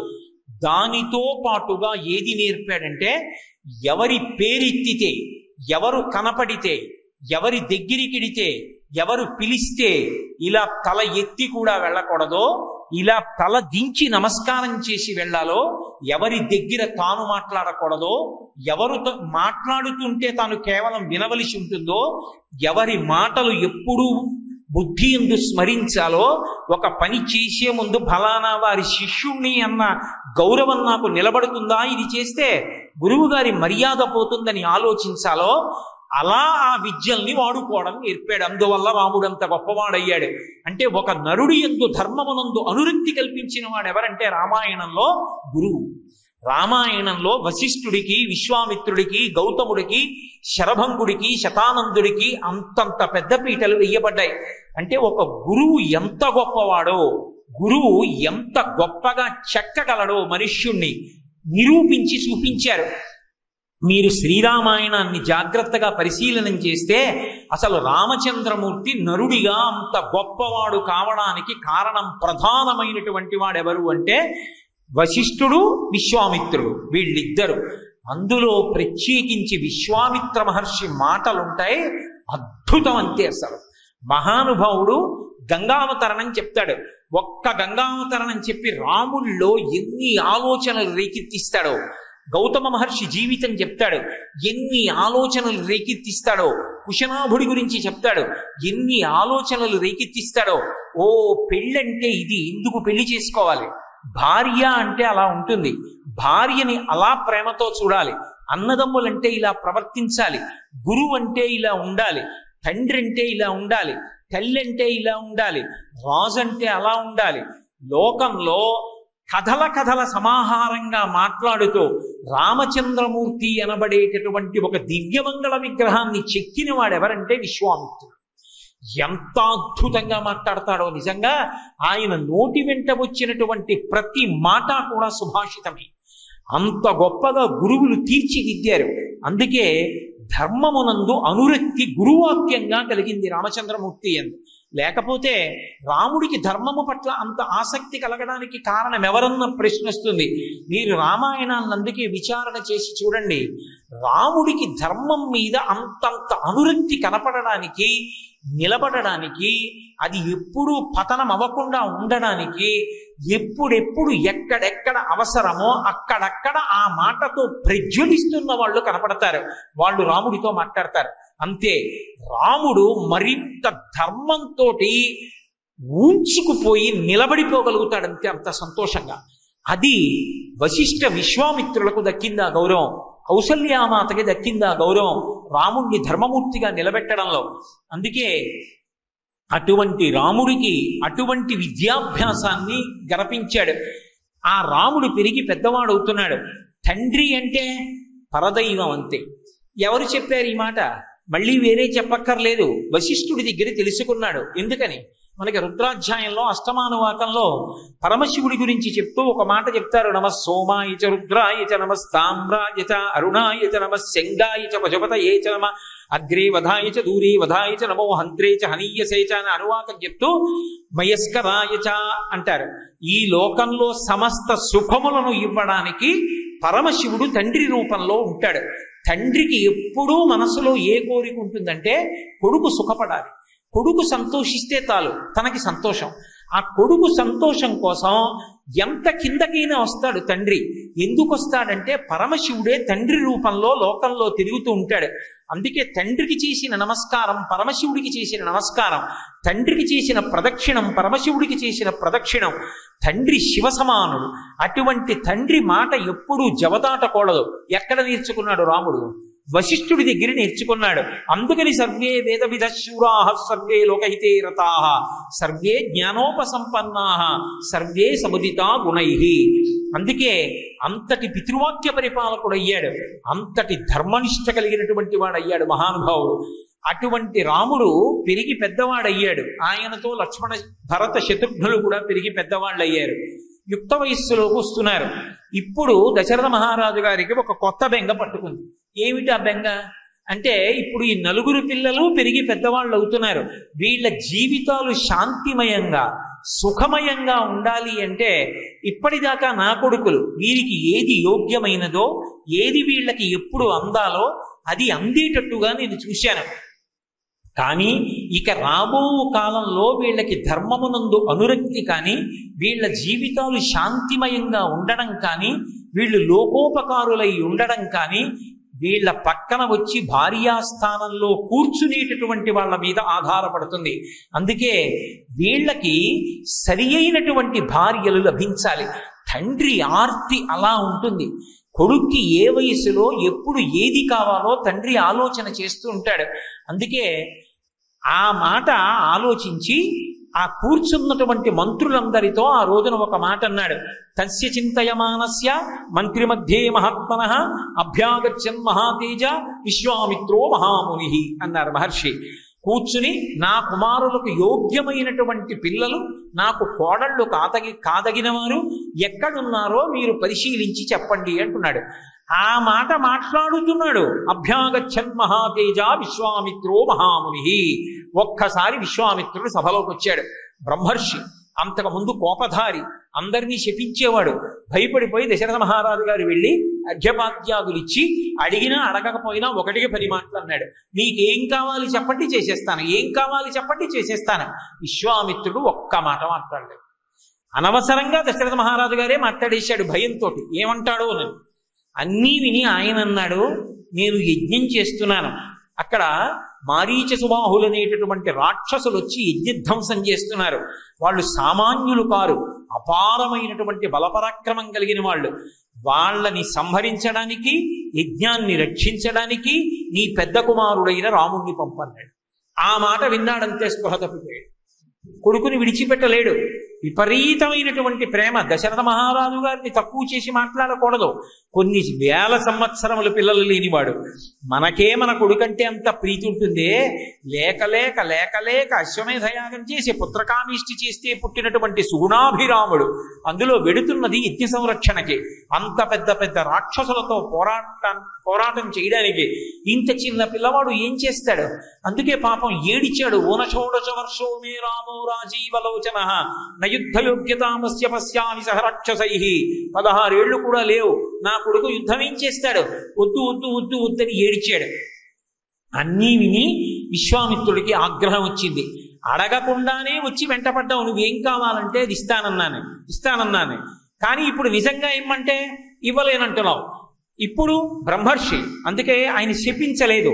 మిథ్యా ప్రతిజ్ఞ కాకుత్సహ సుఖీ భవసవాంధవ అన్నాడు. అన్నమాట నిలబెట్టుకోలేనివాడా దీర్ఘకాలం నీ బంధువులతో బతుకన్నాడు. ఇంకా అంతకన్నా అసహ్యకరమైన విషయం ఏముంటుంది? అప్పుడు లేచాడు వశిష్ఠ మహర్షి, బ్రహ్మర్షి మహానుభావుడు. లేచి అన్నాడు, దశరథ మహారాజా, నీకేం తెలుసు విశ్వామిత్రుడి గురించి? నీకేం తెలియదు. విశ్వామిత్రుడే చెప్పాడు సభలో, అహం విద్మి మహాత్మానం రామం సత్యపరాక్రమం వశిష్ఠోపి మహాతేజా ఏ చేమే తపసి స్థితాః అన్నాడు. దశరథ మహారాజా, నీకేం తెలుసు? నీ కొడుకంటే ప్రాకృత నరుడు నా కడుపున పుట్టాడు అనుకుంటున్నావు. రాముడెవరో మాకు తెలుసు, ఎందుకు వచ్చాడో నాకు తెలుసు. నాకే కాదు, వశిష్ఠుడికి తెలుసు. వశిష్ఠుడికే కాదు, ఈ సభలో ఉన్నటువంటి మహాతపశక్తి సంపన్నులైన ఋషులకు తెలుసు. నాతో ఎందుకు పంపించాలో నీకు తెలియదు, అందుకని నువ్వు అంత బెంగ పెట్టుకుంటున్నావు. సరే, నీ ఇష్టం నీది, నేను బలాత్కారం చేయనని వెళ్ళిపోతున్నాడు. అప్పుడు వశిష్ఠుడు లేచి అన్నాడు, ఏమనుకుంటున్నావు వశిష్ఠ మహర్షి అంటే? ఆయన సామాన్యుడు కాడు. వశిష్ఠుడంటే రాశీభూతమైనటువంటి ధర్మము అక్కడ ప్రారంభమైంది. అసలు రాముణ్ణి చిక్కేశాడంతే మహానుభావుడు. ఆయన ఏష విగ్రహాన్ ధర్మ ఏష వీర్యవతాంబర, ఆయన లాంటి ధర్మాత్ముడు ఇక భూమండలంలో లేడు. అంత ధర్మశాస్త్రం తెలిసినవాడు, అంత ధర్మాచరణం చేసేవాడు విశ్వామిత్రుడంటే. అవన్నీ ఒకెత్తు, ఆయనతో సమానమైనటువంటి బుద్ధిమంతుడు ఈ కాలమునందు లేడు. ఆయనకి తెలిసినంత ధనుశాస్త్రము, ఆయనకి వశవర్తులైనన్ని అస్త్రములు ఈ లోకంలో ఎవరి దగ్గర లేవు. ఎందుకు వచ్చాడో తెలుసా విశ్వామిత్రుడు? రాముణ్ణి పంపు, నీకు తెలుస్తుంది. విశ్వామిత్రుడితో వెళ్ళిన రాముడు ఒకెత్తు, తిరిగి ఇంటికి వచ్చిన రాముడు ఒకెత్తు. అంతటి అస్త్రశాస్త్ర విశారదుణ్ణి చేసి పంపిస్తాడు కాదు. లోపల వశిష్ఠుడికి తెలుసు రహస్యం. రాముణ్ణి శ్రీరాముణ్ణి చేసి పంపిస్తాడు, సీతారాముణ్ణి చేసి పంపిస్తాడు. కోడలు వస్తుందో, నువ్వు కోడళ్ల గురించి కదా విచారణ చేస్తున్నావు, ఎవరిని రాముడి పక్కకి చేర్చాలో విశ్వామిత్రుడికి తెలుసు. ఓ అమాయకుడా, ఆయన లాంటి మహితాత్ముడు లోకంలో లేడు, పరమ సంతోషంగా పంపించబోయా, అవకాశం ఈ తలుపు తట్టిందన్నాడు. దశరథ మహారాజు గారు పరుగున అంతఃపురంలోకి వెళ్ళాడు. పిల్లవాడిని తీసుకొచ్చాడు. రాముడి వెంట లక్ష్మణస్వామి వస్తూ ఉంటాడు. నచతేన వినా నిద్రా లభతే పురుషోత్తమ మృష్ణమన్న ముపానీత పశ్యాతి వినా అంటారు మహర్షి. నిద్రపోవడం గాని అన్నం తినడం గాని పక్కన లక్ష్మణస్వామి లేకపోతే రామచంద్రమూర్తి చెయ్యరు. ఇద్దరిది అంత అన్యోన్యమైనటువంటి అనుబంధం. అందుకని రాముడి వెంట లక్ష్మణుడు వచ్చాడు. ఇప్పుడు ఎంత అద్భుత ప్రయోగం చేశారంటే మహర్షి అన్నారు, సపుత్రమూర్ధినుపాఘ్రాయ రాజా దశరథ ప్రియం దదౌ కుశికపుత్రాయ సప్రీతేనంతరాత్మన. ఏదో మనసులో బెంగ పెట్టుకుని కాదు, సప్రీతేనంతరాత్మన, అంతరాత్మలో పరమ ప్రీతితో పరమ సంతోషంతో తన కొడుకైనటువంటి రాముణ్ణి దదౌ కుశికపుత్రాయ ఇచ్చేశాడంతే విశ్వామిత్రుడు. మహానుభావా, నీ ఇష్టం, నీకు ఎలా కావాలంటే అలా వినియోగించుకో అన్నాడు. విన్నాడు రామచంద్రమూర్తి, విన్నాడు లక్ష్మణస్వామి. సరయూ నదీ తీరంలో 1.5 యోజనాల దూరం నడిచి వెళ్ళిపోయాడు విశ్వామిత్రుడు. వెనక్కి తిరిగి చూడలేదు, మనం ఇక్కడికి వెడుతున్నామని చెప్పలేదు. గురువు గారు వెడుతున్నారు అంతే, శిష్యుడు వెళ్ళిపోయాడు. గురువు గారి వెంట వెళ్ళిపోవడమే అదే జీవితానికి అభ్యున్నతి. ఇంకంతకన్నా అభ్యున్నతికి కారణం ఉండదు. గురువు గారి వెంట వెళ్ళడం కన్నా అభ్యున్నతి అసలు శాస్త్రంలో ఇంకొకటి లేదు. తరించడానికి ఈశ్వరుడిచ్చేటటువంటి గొప్ప అవకాశం ఏమిటంటే గురువు గారి వెంట వెళ్ళడమే. ఇంకంతకన్నా ఏమిటంటే గురువు గారికి చేసిన ఉపచారం పరబ్రహ్మానికి చేసిన ఉపచారం. కాబట్టి ఇప్పుడు గురువు వెంట వెళ్ళిపోతున్నాడంతే రాముడు. వెళ్ళిపోతుంటే మహర్షి అన్నారు, పరమేశ్వరుడు హిమవత్పర్వత ప్రాంతంలో నడిచి వెళ్ళిపోతుంటే స్కందుడు విశాఖుడు వెనక నడిచి వెళుతుంటే ఎలా ఉంటుందో, రామలక్ష్మణులు విశ్వామిత్రుడి వెంట నడిచి వెళ్ళిపోతుంటే అలా ఉంది. 1.5 యోజనముల దూరం వెళ్ళిపోయారు. వెళ్ళిపోయిన తరువాత గురువుగారు ఎంత దూరం నడవాలండి అని కానీ, గురువుగారు ఎక్కడికి వెడుతున్నామండి అని కానీ, గురువుగారు ఆకలిస్తోందండి అని కానీ, గురువుగారు దాహమేస్తోందండి అని కానీ ఒక్క మాట పిల్లలిద్దరు అన్నారు. బాలరాముడు బాలలక్ష్మణుడు గురువు గారి మీద ఉన్న విశ్వాసం, తన తండ్రి పంపాడు, వెళ్ళిపోయాడు. ఇద్దరూ వెళ్ళిపోతున్నారు. 1.5 యోజనముల దూరం నడిచి వెళ్ళిపోయిన తర్వాత ఆగాడు విశ్వామిత్రుడు. వెనక్కి తిరిగి చూశాడు పిల్లలిద్దరిని. ఎంత మురిసిపోయాడో. ఒక గురువు దేనికి వశవర్తి అయిపోతాడంటే, దేనికి ప్రసన్నుడైపోతాడంటే శుశ్రూష చేత ప్రసన్నుడవుతాడు తప్ప గురువుకి ఏమిస్తే ప్రసన్నుడవుతాడు? గురువు గారికి ఏమిస్తాం? గురువు గారికి ఇవ్వడానికి ఆయన ఇప్పుడు బ్రహ్మముతో రమిస్తూ ఉంటాడు. ఆయనకి ఇది కావాలన్న కోరిక ఆయనకి ఏమి ఉండదు. లేనప్పుడు నువ్వేమిస్తే సంతోషిస్తాడు, ఏమి ఇవ్వడానికి ఉండదు. కానీ ఆ సమయానికి ఆయనకి ఏది కావాలో అది అందిపుచ్చుకుని ఉండేటటువంటి శిష్యుడు ఉంటాడే, వాడు అంతేవాస అవుతాడు. ముందు వస్తువు గుర్తురాదు, శిష్యుడు గుర్తొస్తాడు. వాడు ఉన్నాడా, వాడు ఉంటే చాలు, పని అయిపోతుంది నాకంటే. అంతటి అంత్యవాసిత్వాన్ని ఏ శిష్యుడు పొందుతాడో, ఎవరు గురువుని సేవిస్తాడో, ఎవడు శుశ్రూష చేస్తాడో, వాడి శుశ్రూషకి గురువు ప్రీతి చెందుతాడు. తనని ఎక్కడికి అని కూడా అడగకుండా తన మీద నమ్మకంతో అలా వచ్చేసాడంతే. ఇది చూసి ప్రసన్నుడైపోయాడు. వెనక్కి తిరిగాడు, చిరునవ్వు నవ్వాడు. రామా, ఆచమన పాత్రతో నీళ్లు తెచ్చుకో అన్నాడు. గురువు తలుచుకుంటే ఏమివ్వలేడు. గృహాణవత్స సలిలం మాభూత్కాలస్య పర్యయ మంత్రగ్రామం గృహాణత్వం బలాం అతిబలాం స్తథా అన్నాడు. ఆచమనం చెయ్యి, ఇచ్చేస్తున్నాను నీకు బల అతిబల అని 2 బాణముల యొక్క అస్త్రముల యొక్క సమూహములను ఉపదేశం చేస్తున్నాను, మంత్రాల్ని. వాటి మీద బాణాల మీద అభిమంత్రణ చేసి నువ్వు విడిచిపెట్టచ్చు. అలా అభిమంత్రించి విడిచిపెడితే చాలు, అవి అస్త్రములై అవతల వాళ్ళని పడగొట్టేటట్టుగా ప్రవర్తిస్తాయి.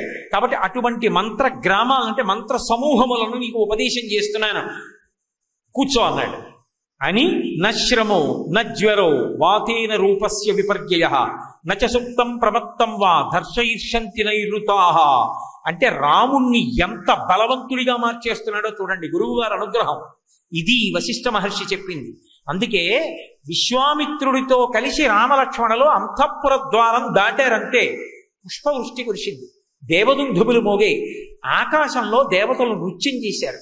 అంటే రాముడు విశ్వామిత్రుడితో వెళ్ళడం రామాయణానికి పెద్ద మలుపు. ఎందుకని విశ్వామిత్రుడితో వెళ్ళడం రాముడికి పెద్ద మలుపు ఎందుకో వశిష్ఠుడు చెప్పాడు. ఏమిటా మలుపు అంటే, ఏష విగ్రహవాం ధర్మ, రాశీభూతమైన ధర్మము విశ్వామిత్రుడు. ఆ విశ్వామిత్రుడితో వెళ్ళడమే ధర్మశాస్త్రం చదవడం. విశ్వామిత్రుడి దగ్గర కూర్చోవడం ధర్మం మీద అంత అనురక్తి వచ్చేస్తుంది ఇప్పుడు రాముడికి. అందుకని ఇప్పుడు విశ్వామిత్రుడు అంటున్నాడు, నేనిచ్చిన ఈ మంత్రముల వలన రామా నీకేం కలుగుతుందో తెలుసా? నశ్రమో, ఎంత యుద్ధం చేయి నీకు శ్రమ కలగదు. నజ్వరో, నీకు జ్వరం రాదు. రూపస్య విపర్యయ, నీకు రూపం మారిపోవడం, రంగు మారిపోవడం, తేజస్సు క్షీణించడం ఇటువంటి ఉండవు. అన్నిటినీ మించి నచ సుప్తం ప్రమత్తం వా దర్శయిష్యంతి నైరుతాః. నువ్వు నిద్రపోతున్నప్పుడు కానీ, నువ్వు ప్రమత్తులవై ఉన్నప్పుడు కానీ, పరాకుగా ఉన్నప్పుడు కానీ రాక్షసులు నిన్ను నిర్జించలేరు. అలా నిర్జించకుండా ఎప్పుడూ నీకు రక్షణ వలయంలా తిరిగేటట్టుగా ఈ మంత్ర సమూహములను నీకు ఉపదేశం చేసేస్తున్నానన్నాడు.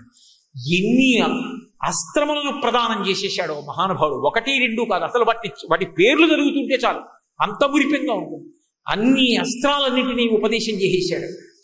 ఎంతటి బలవంతుడైపోయాడు రాముడు, దుర్నిరీక్షుడైపోయాడంతే. ఎంతసేపట్లో, 1 రోజు వ్యవధిలో విశ్వామిత్రుని యొక్క అనుగ్రహం చేత రాముడు అంతటి ధర్మతత్పరుడయ్యాడు.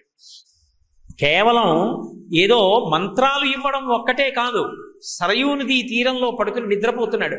గురువు గారితో వెళ్ళడం అంటే అంత సంతోషంట రాముడికి.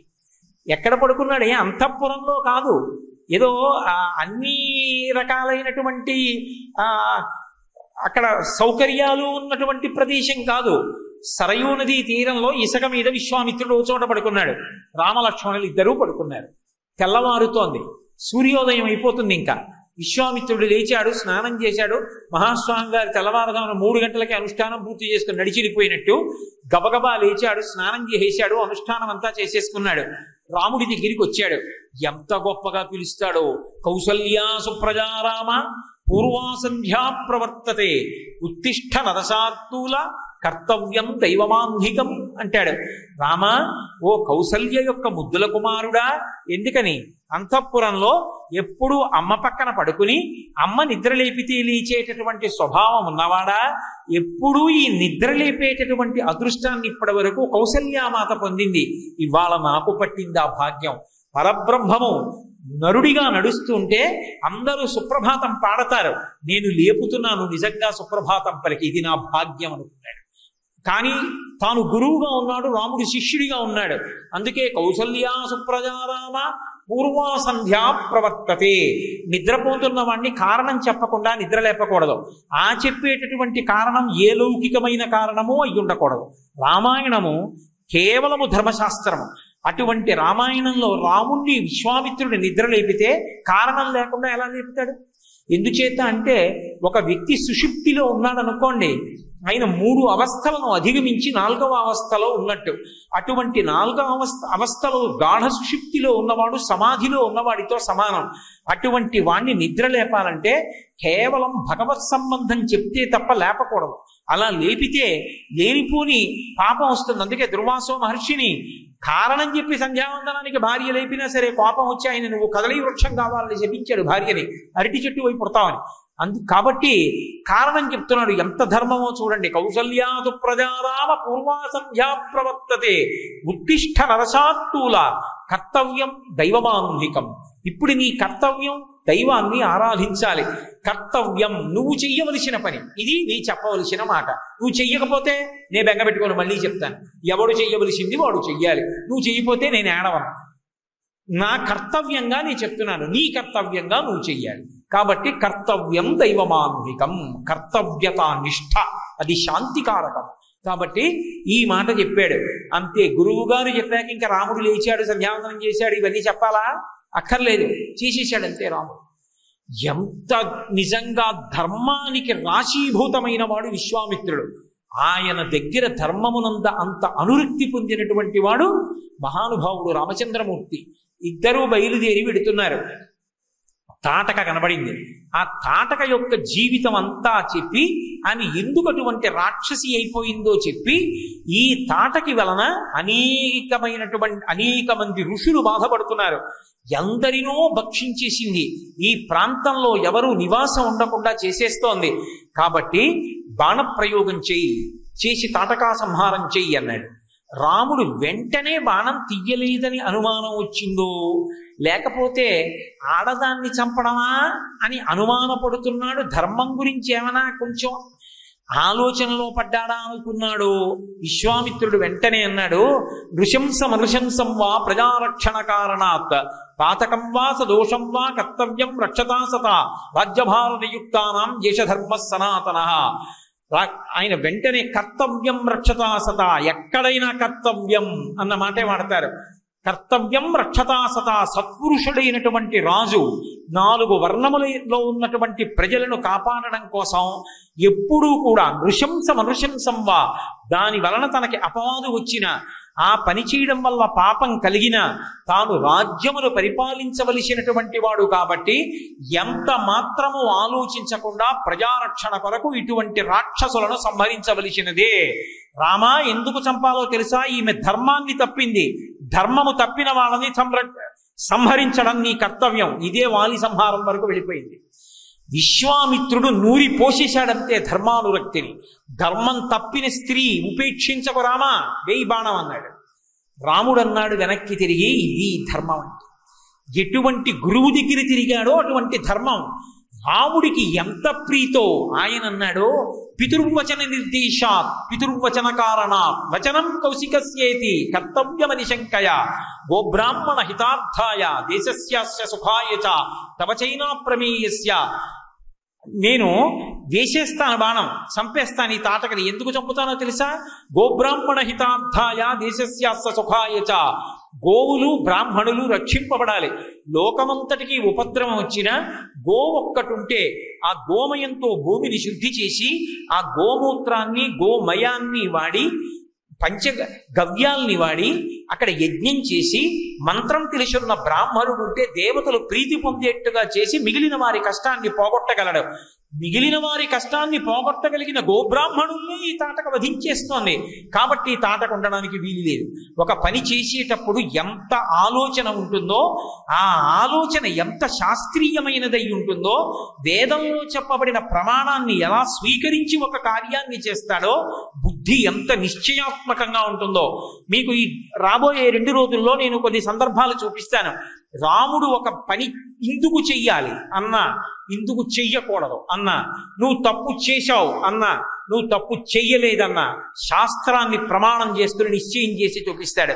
కాబట్టి గోబ్రాహ్మణ హితార్థాయ దేశస్యాస్య సుఖాయత తవ చైనా ప్రమేయస్య వచనం కర్తుముచ్యతః పితుర్వచన నిర్దేశాత్ పితుర్వచన కారణాత్ వచనం కౌశికస్యేతి వచనం కర్తుముచ్యతః. నేను చంపేస్తాను తాటకని. ఎందుకు చంపుతానో తెలుసా? మా నాన్నగారి మాట కారణం చేత చంపేస్తాను. పుత్రుడిగా నా ధర్మం నాన్నగారి మాట పాటించడం. మా నాన్నగారు దదౌ కుశిక పిత్రాయా సప్రీతేనంతరత్మన మీతో నన్ను పంపించారు. పంపించినప్పుడు అన్యాపదేశం ప్రకటనంగా చెప్పక్కర్లేదు, మీరు ఏం చెప్తే అది చేయమన్నారు. ఇప్పుడు మీరు చెప్పింది నేను చేయకపోతే మా నాన్నగారు చెప్పిన పని నేను చెయ్యనట్టు. పుత్రుడిగా నా ధర్మం పోతుంది. తండ్రి మాట వినడం పుత్రుడి ధర్మం కాబట్టి మా నాన్నగారు చెప్పిన మాట నిలబెట్టడానికి చంపేస్తాను. 2, మహాపురుషుడవు గురువువి, మీరు చెప్పారు కాబట్టి మీ మాట అతిక్రమించేటటువంటి సందర్భమే లేదు, చంపేస్తాను. మరి చంపడానికి నాకేమిటి ఆలోచన? గోబ్రాహ్మణ హితార్థాయ దేశస్య సుఖాయచ, దేశము యొక్క సుఖం కోసం గోబ్రాహ్మణ హితం కోసం చంపేస్తాను. వేదం చెప్పింది కాబట్టి వీళ్ళని రక్షించడం క్షత్రియ కర్తవ్యం కాబట్టి బాణాన్ని విడిచిపెడుతున్నానన్నాడు. చిన్న పిల్లవాడైనటువంటి రామచంద్రమూర్తి ఎందు అంతటి ధర్మానురక్తి కొట్టేశాడంతే. తాటకా సంహారం అయిపోయింది. మారీచుణ్ణి మానవాస్త్రం పెట్టి కొట్టి 100 యోజనముల అవతల పడిపోయేటట్టు చేశాడు. సుబాహువుని చంపేశాడు. ఇంతమందిని చంపిన తర్వాత దేవతలు కూడా కీర్తించారు. ఋషులందరూ పొంగిపోయారు. యజ్ఞం పూర్తయిపోయింది. మరునాడు విశ్వామిత్రుడి దగ్గరికి వెళ్ళాడు. ఒక్క మాట మాట్లాడలేదు విశ్వామిత్రుడు. అలా కూర్చొని ఉన్నాడు. ఒక గురువు అంటే ఏమిటో, శిష్యుడి యొక్క ప్రవర్తన పరిశీలించడం అంటే ఏమిటో, శిష్యుడి యందు వినయం నిలబడిందా, అహంకారం ప్రబలుతోందా చూడటం అంటే ఏమిటో విశ్వామిత్రుణ్ణి చూడాలి. నిజంగా ఒక్క మాట మాట్లాడు. రామలక్ష్మణులు ఇద్దరూ వచ్చారు. లోపల అతిశయం ఉందనుకోండి, మేమే చంపాం ఇప్పుడు రాక్షసుల్ని, పెద్ద గురువుగారు ఏముంది, గురువుగారి యజ్ఞం మేము రక్షించాం అనుకున్నారనుకోండి, వచ్చేసిందంతే అహంకారం. గురువుగారి యజ్ఞం మేం రక్షించామా? గురువుగారు తనకి మంత్రాలు ఇచ్చి గురువుగారి యజ్ఞాన్ని రక్షించడానికి గురువుగారు వాళ్ళని తన ఉపకరణాలుగా స్వీకరించి వాళ్ళకి కీర్తి గురువుగారు కట్టబెట్టారా? గురువుగారి కీర్తి కట్టబెట్టాడు. ఇది అర్థం చేసుకున్న నాడు నా ఈ అస్త్రాలకి, విజ్ఞానానికి, ధర్మానికి, యశస్సుకి ఆ గురువు కారణమైన పరబ్రహ్మం. అప్పుడు ఎంత చేతులు కట్టుకునించోవాలి. వచ్చి రామలక్ష్మణులు ఇద్దరు చేతులు కొట్టుకుని తల ఉంచి ఇమౌస్మము నిశార్దూల కింకరౌ సముపస్థితౌ ఆజ్ఞాపయ యథేచ్ఛం వై శాసనం కరవామకి అంటారు. మహానుభావ, మేమిద్దరం రామలక్ష్మణులం, మీ కింకరులు. కింకరుడంటే ఈ పని చేస్తేనే సంతోషం, ఈ పని చేయకపోతే సంతోషం అని ఉండదు. ఏదో గురువుగారి బట్టలు మాత్రమే మడతెడతామండి, లేకపోతే గురువుగారి పెట్టు ఒకటే పట్టుకుంటామని ఉండదు. గురువుగారి చెప్పులు పట్టుకోవడం దగ్గర నుంచి ఏ పని గురువుగారికి చేసి పెట్టినా మా జన్మ సార్థక్యమే చాలు. కింకరౌ సముపస్థితౌ, మేము మీ కింకరులం గురువుగారు. ఆజ్ఞాపై యథేష్టం వై, మీ ఇష్టం వచ్చినట్టు ఆజ్ఞాపించండి. ఎప్పటికీ మేము మీ కింకరులం, మీరు మా యజమాని. మీరు అలా ఆజ్ఞాపించాలి, మేము అవధరించాలి. అంతేకాని స్వతంత్ర బుద్ధితో ప్రవర్తిస్తాననుకుంటున్నారేమో, అలా అనుకోవద్దు గురువుగారు. ఆజ్ఞాపై యథేష్టం వై శాసనం కరమామకి, శాసించండి గురువుగారు. ఇది రాముడంటే, ఇది రాముడి ధర్మం అంటే. ఎక్కడ ఎవరి దగ్గర ఎలా ప్రవర్తించాలో అలా ప్రవర్తించి చూపిస్తాడు. శ్రీరామాయణం బ్రతికి ఉన్నంత కాలం, శ్రీరామాయణం చదివినంత కాలం, శ్రీరామాయణ ప్రవచనాలు జరిగినంత కాలం లోకంలో ధర్మం నిలబడుతుంది, మానవత్వం నిలబడుతుంది.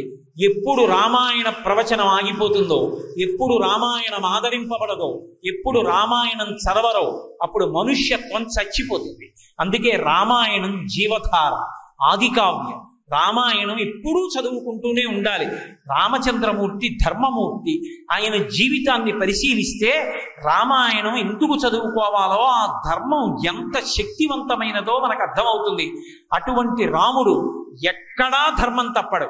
విశ్వామిత్రుడు ధర్మం అంటే ఏమిటో ఎప్పటికప్పుడు ఎక్కడికక్కడ అంత అద్భుతంగా నిరూపణం చేసి చూపిస్తూ ఉంటాడు. ఇద్దరే, ఒకరిని మించినటువంటి వాళ్ళు ఒకళ్ళు. ఆ గురువు ఆ శిష్యుడిని అలా చెక్కాడు మహానుభావుడు. అసలు ఆశ్చర్యకరమైనటువంటి విశేషం ఎక్కడున్నది అంటే, వాళ్ళిద్దరూ కలిసి నడిచి వెళ్ళిపోతున్నప్పుడు విశ్వామిత్రుడు రామచంద్రమూర్తితో మాట్లాడుతున్నప్పుడు ఒక్కొక్క విషయాన్ని మాట్లాడతాడు, ఒక్కొక్క కథ చెప్తాడు. ఒక్కొక్క కథ చెప్పినప్పుడు అందులో ఉండేటటువంటి తీర్పుని రాముడితో మాట్లాడతాడు. మాట్లాడి ప్రధానమైన మాట రాముడితో చెప్తాడు. అది వింటాడు రాముడు. కాసేపు కళ్ళు మూసుకుని దాని గురించి అలా వింటాడు. మీరు చదవాలి రామాయణం బాలకాండ.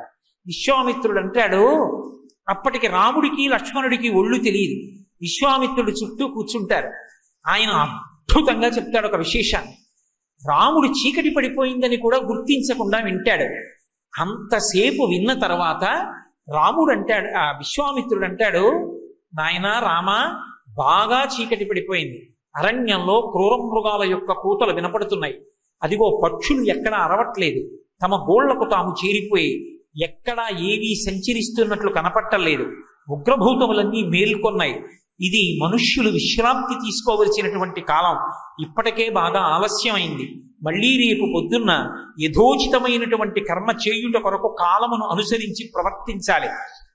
అంటే రాత్రి ఆలస్యంగా పడుకుని పొద్దున్న ఆలస్యంగా లేవడం కాదు. కాబట్టి తొందరగా పడుకోవాలి. రామా, ఇప్పటికే ఆలస్యమైంది, పడుకో అంటాడు. అసలు నిజంగా ఆయన మాట్లాడుతుంటే తెల్లబోయిన రాముడు వెళ్ళి పడుకుంటాడు. కానీ రాముల్లో విశ్వామిత్రుడు చెప్పినటువంటి మాటలే తిరుగుతుంటాయి. అవి రాముడి యొక్క శీల వైభవాన్ని చెక్కేశాయి. అసలు ఒక తండ్రికి పుట్టినటువంటి బిడ్డడు తన సొంతంగా నిర్ణయం చేసుకుని వివాహం చేసుకోవచ్చా? తల్లిదండ్రుల మాట వినకుండా ఆడపిల్ల కానీ, తల్లిదండ్రుల మాట వినకుండా మగపిల్లవాడు కానీ వివాహం చేసుకోవడానికి స్వాతంత్ర్యం ఉందా? అలా చేసుకోవచ్చా అన్నదానికి ఒకానొకప్పుడు కుశనాభోపాఖ్యానం అని ఒక అద్భుతమైన ఉపాఖ్యానం చెప్తాడు విశ్వామిత్రుడు. 3 రోజుల్లో నేను ఏం చెప్తాను, తోచిన కాడికి ఓ మాట చెప్తూ ఉండడం అంతే. అందులో కుశనాభుడికి 60 మంది సంతానం.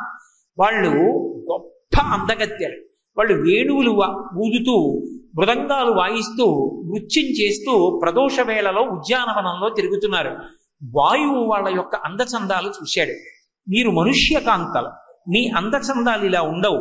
కాలగతి ఎందు జర్జరీభూతమైపోతాయి. మీ అందం పోతుంది. అందుకే మీ అందరూ నాకు పత్నులు కండి. అందరూ నాకు పత్నులైతే మీరు నిత్యం యవ్వనంలో ఉండేటట్టు, ఎప్పుడూ అందంగా ఉండేటట్టు నేను మిమ్మల్ని అనుగ్రహిస్తానన్నాడు. ఆ మాటకి నిజానికి వాళ్ళు ఎంతో సంతోషించి, వాయువుకి భార్యలం అవుతున్నాం మేము, తర్వాత వెళ్ళి చెప్తే మాత్రం నాన్నగారు సంతోషించరేమిటి, అందులో మనుష్యులు పొందేటటువంటి అవస్థకి అతీతమైన స్థితిని పొందుతున్నాం, ఇక మా అందచందాలు పోవు, మా యవ్వనం పోదు అని సంతోషించి వాయువుని గంధర్వ వివాహం చేసుకోవచ్చు. వాళ్ళన్నారు, పితాహి ప్రభురస్మాకం దైవతం పరమం హిసః యస్యనో దాస్యతి పితా సనో భర్త భవిష్యసి. రామాయణంలో విశ్వామిత్రుడు రాముణ్ణి చెక్కుతున్న కథ. ఆ కుశనాభుడి యొక్క కుమార్తెలన్నారు, ఏమయ్యా, మేము మనుష్యకాంతలం, మాకు తండ్రి, మాకు దైవం, మా ప్రభువు, మాకన్నీ ఎవరో తెలుసా? మా నాన్నగారు. మా నాన్నగారు మమ్మల్ని కన్నారు, పెంచారు, పెద్ద చేశారు, పోషించారు. మా నాన్నగారికి తెలియకుండా మేము వివాహం చేసుకుంటే మేము ఆయన గుండెల్లో ముళ్ళు. మేము జ్ఞాపకం వచ్చినప్పుడల్లా ఆయన ఏడుస్తాడు. మేము జ్ఞాపకం వచ్చినప్పుడల్లా ఆయన బాధపడతాడు. ఆయన తనంత తానుగా ఎంత కీర్తివంతుడైనా అటువంటి కూతురికి తండ్రి అన్న అపకీర్తి మిగిలిపోతుంది. మేము కాదు నిన్ను వరించడం, మమ్మల్ని నీకు భార్యల్ని చేసుకోవాలనుకుంటే మా తండ్రిని వచ్చి అడుగు. మా తండ్రి, మీరు ఆయనకి భార్యలు కండి అంటే మేమందరం నీ భార్యలం అవుతాం. అసలు మేము కాదు, ఈ లోకమునందు, ఈ మర్త్యలోకంలో, ఈ భూలోకంలో, ప్రత్యేకించి కర్మభూమి వేదభూమి అయినటువంటి భారతదేశంలో పితాహి ప్రభురస్మాకం దైవతం పరమం హిసః యస్యనో దాస్యతి పితా సనో భర్త భవిష్యతి. ఎప్పుడూ కూడా ఆడపిల్ల తన భర్తని తానే నిర్ణయించుకొని తండ్రికి చెప్పకుండా వివాహము చేసుకునేటటువంటి రోజు రాకుండుగాక. అంటే వాయువు వాళ్ళ మీద ఆగ్రహించి వాళ్ళ శరీరాలలో అక్కడక్కడా తిరిగి అక్కడక్కడా తిరగక వాళ్ళ శరీరానికి గూని వచ్చేటట్టు వంకర టింకర్లు చేశాడు. వాళ్ళందరూ వచ్చి సభామంటపంలో పడిపోయారు. తండ్రి చూసన్నాడు, అమ్మా, ఇంత అందగత్తెలే ఎందుకమ్మా ఇలా పడిపోయారు, ఏ తప్పు జరిగిందమ్మా మీ వల్ల అన్నాడు. వాళ్ళన్నారు, నాన్నగారు మేము తప్పు చేయలేదు నాన్నగారు, మేము ధర్మానికి కట్టుబడ్డాం. మేము ధర్మానికి కట్టుబడి వాయుదేవుడితో ఈ మాట అంటే అంతటి మహానుభావుడు మా పట్ల అపచారం చేసి మాలో వంకర టింకరగా ప్రవర్తించి మా శరీరములు గూని వచ్చేటట్టు, కదలలేకుండా అయ్యేట్టు, వంకర్లు తిరిగేటట్టు చేశాడు. నాన్నగారు నడవలేక పడిపోయామన్నారు. ఆయన అన్నాడు, అమ్మా మీరు ప్రతిశాపం ఇవ్వకపోయారా వాయువు కన్నా? వాళ్ళన్నారు, నాన్నగారు మేము కూడా శాపం ఇవ్వగలం, మా దగ్గర తపశ్శక్తి ఉంది, కానీ మేమెందుకు శాపం ఇవ్వలేదో తెలుసా నాన్నగారు? క్షమాదానం, క్షమా యజ్ఞం, క్షమా సత్యం హి పుత్రికాః, క్షమా యశః, క్షమా ధర్మం, క్షమయావిష్ఠితం జగత్. తండ్రి అంటాడు, నాన్నగారు ఆడపిల్లకి ఓర్పు ఎంతో అవసరం నాన్నగారు. ఒక పురుషుడికి శాంతిస్థానం ఆడపిల్ల, తల్లిదండ్రుల కీర్తికి కారణం ఆడపిల్ల, ఒక ఇంటికి వచ్చిన అతిథులకి అన్నం దొరికిందంటే ఆడపిల్ల, ఒక ఆడపిల్ల వల్ల మామగారికి కీర్తి, నా కోడలు ఇటువంటిదని. అయ్యా మీ కోడలు ఎంత మంచిదండి అని ఒక పెద్ద ఆయన అన్నాడంటే ఆ వంశానికి పట్టాభిషేకం జరిగినట్టు. నాన్నగారు ఆడపిల్లకి ఓర్పు ఉండాలి. వాయువు తప్పు చేశాడని మేము కూడా తొందరపడిపోయి శాపం ఇచ్చేస్తే మా యొక్క తపస్సు పోతుంది. 2, మా క్షమాగుణం ఏమైపోయినట్టు? ఓర్పు పట్టాను నాన్నగారు, మేము శపించలేదన్న. తండ్రి మురిసిపోయి అన్నాడు, అమ్మా క్షమాదానం, అసలు మనుష్యుడన్నవాడు చెయ్యగలిగిన గొప్ప దానం ఏమిటో తెలుసా? ఓర్పే. ఓర్పుని మించిన దానం లేదమ్మా. క్షమాదానం, క్షమా యజ్ఞం, ఓర్పుయే యజ్ఞం. ఓర్పుని మించిన యజ్ఞం లేదమ్మా. క్షమా యజ్ఞం, క్షమా సత్యం హి పుత్రికాః. సత్యం అంటే ఇంకొకటి లేదమ్మా. పరమేశ్వరుడంటే ఓర్పే. ఓర్పే సత్యము. ఆ ఓర్పుని కలిగి ఉండడం అంత తేలిక విషయం కాదమ్మా. క్షమా యజ్ఞం, క్షమయే యజ్ఞము. క్షమా ధర్మం, క్షమయే ధర్మము. దానిని మించిన ధర్మం లేదు. అమ్మా ఇంకొక మాట చెప్పనా? క్షమయావిష్ఠితం జగత్. అసలు ఈ లోకమంతా ఎక్కడుందో తెలుసా? ఓర్పులో ఉందమ్మా. అమ్మ బిడ్డల్ని కండంలో ఓర్పు ఉంది, పిల్లల్ని పెంచడంలో ఓర్పు ఉంది, తండ్రి భరించడంలో ఓర్పు ఉంది, భార్యని భర్త భరించడంలో ఓర్పు ఉంది, భర్తని భార్య భరించడంలో ఓర్పు ఉంది. తపశ్శక్తి ఉన్నవాడు లేని వాళ్ళ అమాయకత్వాన్ని క్షమించడంలో ఓర్పు ఉంది. శక్తి ఉన్న వాళ్ళందరూ తనకన్నా తక్కువ వాళ్ళని చూసి ఓర్పు కోల్పోయి శాపాలిస్తే ఈ భూమి నిలబడదమ్మా. నీలాంటి బిడ్డల్ని కన్నందుకు పొంగిపోతున్నానమ్మా. తర్వాత ఈ 60 మందిని కూడా మహాతపశక్తి సంపన్నుడైనటువంటి వాడికి కన్యాదానం చేశాడు. అత్తగారు పుచ్చుకుని వాళ్ళందరినీ ఆయన పాణిగ్రహణం చేస్తుంటే ఆ తపశ్శక్తి సంపన్నునకిచ్చి ఆ దానం చేసినప్పుడు ఆయన చెయ్యి తగలగానే మళ్ళీ వాయువు సక్రమంగా ప్రవర్తించి వాళ్ళ సౌందర్య స్వరూపాలు వాళ్ళకు వచ్చేసాయి. ఈ కథ చెప్తాడు విశ్వామిత్రుడు. రామా చాలా ఆలస్యం అయిపోయిందోయ్, ఆ కుశనాభుడు పరిపాలించినటువంటి భూభాగంలోకి వచ్చాం మనం. ఇదే కుశనాభుడి యొక్క బిడ్డలు ఆ తరువాతి కాలంలో రాజ్యాన్ని విభాగం చేసుకున్నారు. ఇప్పుడు మనం ఆ పట్టణంలోనే ఉన్నాం. ఇదిగో ఆ నదీ తీరంలో ఉన్నాం. రామా చీకటి పడిపోయింది, పడుకోవాలి కదూ, పిల్లలు మీరు విశ్రమించండి అంటాడు. పడుకుంటాడు రాముడు. కానీ ఈ మాటలు తిరుగుతుంటే ఆయన చెవుల్లో క్షమా ధర్మం, క్షమా సత్యం, క్షమా యజ్ఞం, ఈ మాటలు రామచంద్రమూర్తిని చెక్కే. అందుకే రామాయణంలో ఓర్పుకి రాముడు మారుపేరయ్యాడు. ఎక్కడి నుంచి వచ్చింది ఈ ధర్మం అంతా అంటే, ఎక్కడి నుంచి వచ్చాయి ఈ గుణాలంతా అంటే, గురువు గారి దగ్గర కూర్చుని వినడంలో, గురువు గారు చెప్పిన మాటల్ని పట్టుకోవడంలో వచ్చే మహానుభావుడికి. గౌతమ మహర్షి ఉపాఖ్యానం చెప్తాడు. ఇక్కడే అహల్య ఉండేది. ఏమీ దాపరికం లేదు, ఉన్నది ఉన్నట్టుగా ఎటువంటి దాపరికం లేకుండా చెప్పేశాడు. మహానుభావుణ్ణి చతుర్ముఖ బ్రహ్మగారు తయారు చేశారు అహల్యని. ఈ ప్రపంచంలో ఎంతటి సౌందర్యవంతమైన వస్తువులున్నాయో అన్నిటిలోంచి కొంత కొంత సౌందర్యాన్ని తీసి ఇంకా ఇంతకన్నా అందమైన స్త్రీ ఉండకూడదు అని సృష్టించాడు. తీరా సృష్టించగానే అందరికన్నూ ఆమె మీద పడింది. అందరికన్నూ ఆమె మీద పడితే ఆయనకు ఆ పిల్లని ఎక్కడుంచాలో భయం వేసింది. ఆడపిల్ల, ఇంతమంది కన్నా పిల్ల మీద పడింది. మనసు కదలని వాడు, జితేంద్రియుడు, తపోనిష్ఠా గరిష్ఠుడైనటువంటి గౌతమ మహర్షిని పిలిచి ఈ పిల్లని నీ వద్ద ఉంచాడు. ఆ పిల్లని తన ఆశ్రమంలో ఉంచాడు. గౌతముడి యొక్క తపశ్శక్తి అంటే అటువంటిది. ఆయన తపశ్శక్తి ఉండగా ఆశ్రమంలోకి వెళ్ళడమే ఎవరూ వెళ్ళలేకపోయారు. ఆ పిల్లకి యుక్త వయస్సు వచ్చింది. గౌతముడు తీసుకొచ్చి బ్రహ్మగారికి ఇచ్చేశాడు. ఈ పిల్లని నీకు అప్పచెప్పేస్తున్నాను, తండ్రివి నువ్వు సృష్టించావు, అపారమైన సౌందర్య రాశి, ఎవరికిస్తావో ఇచ్చుకోమన్నాడు. రామాయణంలో అహల్య ఉత్పత్తి గురించి లేదు, నేను అనుసంధానం చేస్తున్నాను. తీరా తీసుకొచ్చి ఇచ్చిన తరువాత దేవేంద్రుడితో కలిపి అందరూ వచ్చి నిలబడ్డారు. ఆ పిల్ల మాకు కావాలంటే మాకు కావాలని. తండ్రి ఆడపిల్ల హృదయం తెలుసుకోవడంలో చిన్న పొరపాటు చేశాడు. ఆమెకి దేవేంద్రుణ్ణి చూసి ఆయన వైభవం చూసి అనురక్తి కలిగింది. కానీ తండ్రి అనుకున్నాడు, ఈ పిల్లని పొందడానికి అర్హుడు ఇంతటి తేజస్సంపన్నుడైన గౌతముడే అని గౌతముడికి ఇచ్చి వివాహం చేశాడు. తండ్రి మాట కాదనలేక వివాహం చేసుకుంది. కానీ ఇంద్రుడి మీద మనసు ఉండిపోయింది. ఉండిపోయిన కారణం చేత ఒక రాత్రి ఇంద్రుడు గౌతమ మహర్షి లేని సమయం చూసి లోపలికి ప్రవేశించాడు. ప్రవేశిస్తే వచ్చినవాడు గౌతముడు కాడని తెలుసు, వచ్చినవాడు ఇంద్రుడే అని తెలుసు. తెలిసి కూడా ఇంద్రుడితో సంగమించింది అహల్య.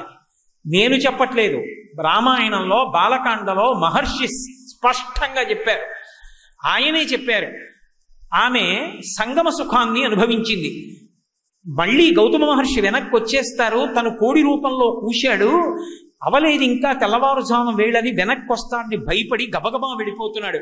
వెళ్ళిపోతూ ఆమెతో పైగా అన్నాడు, శుశ్రోణి పరితుష్టోస్మి అన్నాడు.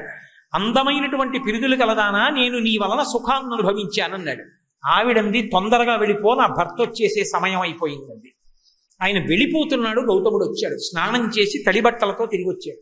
చూశాడు, ఎవరు దేని వలన ధర్మం తప్పారో అక్కడ ధర్మాన్ని నిలబెట్టడానికి ఇంద్రుడికి శాపం ఇచ్చాడు. పేతతుర్వృషణౌ భూమౌ సహస్రాక్షస్య తక్షణాత్ అన్నాడు. కామం అదుపు తప్పిపోయింది కాబట్టి, అదుపు తప్పిన కామానికి కారణం నీ పురుషాంగం కాబట్టి ఆ పురుషాంగము నేలబడిపోవుగాక, నీ వృషణములు నేల రాలిపోతాయి. ఆయన శక్తి పెరిగిపోతోంది. గౌతముడని దేవతా కార్యానికి వెళ్ళాను, మీరు నన్ను అనుగ్రహించండి. పితృదేవతలు మేక వృషణములను ఇంద్రుడికి అమర్చారు. కాబట్టి ఇప్పటికీ మేక వృషణములు పూర్వం పితృదేవతలకు పెట్టేవారు తద్దినాల్లో, ఇతర యుగాల్లో, ఇప్పుడు కాదు. కానీ అప్పటి నుంచి మేక వృషణములు పెట్టడం మానేశారు. ఎందుకంటే ఇంద్రుడికి అమర్చారు కాబట్టి. అహల్యని పిలిచి ఒక మాట అన్నాడు, తిన్న అన్నంలో రజోగుణం పెరిగింది, ఇంద్రుని యందు మనసు ఉండిపోయింది. నీకు నీ మనసు మళ్ళీ స్వస్థత కలగడానికి, భర్త యందు అనురక్తి కలగడానికి, గృహస్థాశ్రమంలో ఒక పతివ్రత భర్తని ఎలా ఉపాసన చెయ్యాలో నీ మనసు అలా నిలబడడానికి, నీ మనసుకు కలిగిన కామం విరిగిపోవడానికి, చేసిన పాపం ప్రక్షాళన కావడానికి నువ్వు వాయువుని మాత్రమే ఆహారంగా స్వీకరిస్తూ ఆశ్రమంలో ధూళి చేత కప్పబడి పడిపో ఉండేదిగాక అన్నాడు. పాషాణమైపోమ్మని ఆయన చెప్పలేదు. పడిపోయింది అహల్య. వాయుభక్ష నిరాహార తప్యంతి భస్మశాయిని అన్నాడు. వాయువుని భక్షిస్తావు, నిరాహార, ఆహారం తినడం వల్ల కదా నీకు రజోగుణం వచ్చింది. ఆహారం ఉండదు. తప్యంతి, తపస్సు చేస్తావు, భస్మశాయిని, బూది కప్పేస్తుంది. ఒకనాడు రాముడు వస్తాడు. ఆయన శరీరం మీద గాలి నీకు తగిలి ఆయన పాద పరాగము చేత మళ్ళీ నీకు చైతన్యం ఆవహించి బహిస్పర్శ వస్తుంది. అప్పుడు లేస్తావన్నాడు. వచ్చాడు రామచంద్రమూర్తి. రాణి వచ్చాడు. అహల్య మళ్ళీ పైకి లేచింది. ఇక ఆమె యందు దోషం లేదు. మహాపతివ్రత తల్లి. ఆమె పేరు చెప్తే పాపాలు పోతాయి. అప్పుడు గౌతముడు గబగబా వచ్చాడు. తన భార్య నేలుకున్నాడు. తన వలన శాప విమోచనమైందని అహల్య తనకి నమస్కరించాలని రాముడు చూడలేదు. మహాపతివ్రత తాను నమస్కరించాలి. రాముడు ముందు అహల్య కాళ్ళ మీద పడ్డాడు. నరుడిగా, బ్రహ్మచారిగా అటువంటి మహాపతివ్రతకి తాను నమస్కరించాలి. విష్ణు భగవానుడిగా అయితే ఆమె తనకి నమస్కరించాలి. నరుడు కనుక తాను నమస్కరించాడు కాళ్ళ మీద పడి. ఇది రామాయణం అంటే, ఇది రాముడి ధర్మం అంటే. అటువంటి ఉత్తమాంగన కనబడితే కాళ్ళ మీద పడి నమస్కరించాడు. రామాయణంలో ఈ కథ చెప్తే అర్థమైంది. అసలు ఒక ఇంటి ఇల్లాలు చెయ్యకూడనంత పెద్ద తప్పు అంటూ ఏదైనా ఉంటే తన యందు మనసు పోగొట్టుకుని పరపురుషుడితో సమాగమ సుఖాన్ని పొందడం. అంత తప్పు చేసినటువంటి ఇల్లాలైనటువంటి అహల్యని కూడా ప్రాయశ్చిత్తం చేయించి, తపస్సు చేయించి, నిరాహారంగా వాయువుని ఆహారంగా స్వీకరించమని చెప్పి ఆమెకి ఉన్నటువంటి దోషాన్ని పోగొట్టి మళ్ళీ స్వీకరించాడు తప్ప గౌతముడు ఇంత తప్పు చేశావు కాబట్టి నిన్ను వదిలిపెట్టేస్తున్నాను, విడాకులు ఇస్తున్నానన్న మాట అనలేదు. ఈ దేశంలో భర్త అన్నవాడు భార్య ఎంత తప్పు చేసినా దిద్దుకోవడమే. విడాకులన్న మాట కానీ, భార్యని విడిచిపెట్టేయడం కానీ లేవు. రామాయణాన్ని విని నేర్చుకున్నాడు రామచంద్రమూర్తి. ఆలోచించాడు. రాత్రి పడుకుని మెదలు సుడులు తిరిగిపోతోంది. అబ్బా, వైవాహిక జీవితం అంటే ఇంత గొప్పదా? గృహస్థ అంటే ఇలా ఉండాలా? భార్య అంటే అంత గొప్పదా? భార్య మనసెరిగి ప్రవర్తించాలా? భార్యని దిద్దుకోవడం అంటే ఇలా ఉంటుందా? అసలు గృహస్థాశ్రమం అంటే ఏమిటో, ఎలా బ్రతకాలో రాముడికి చూపించాడు.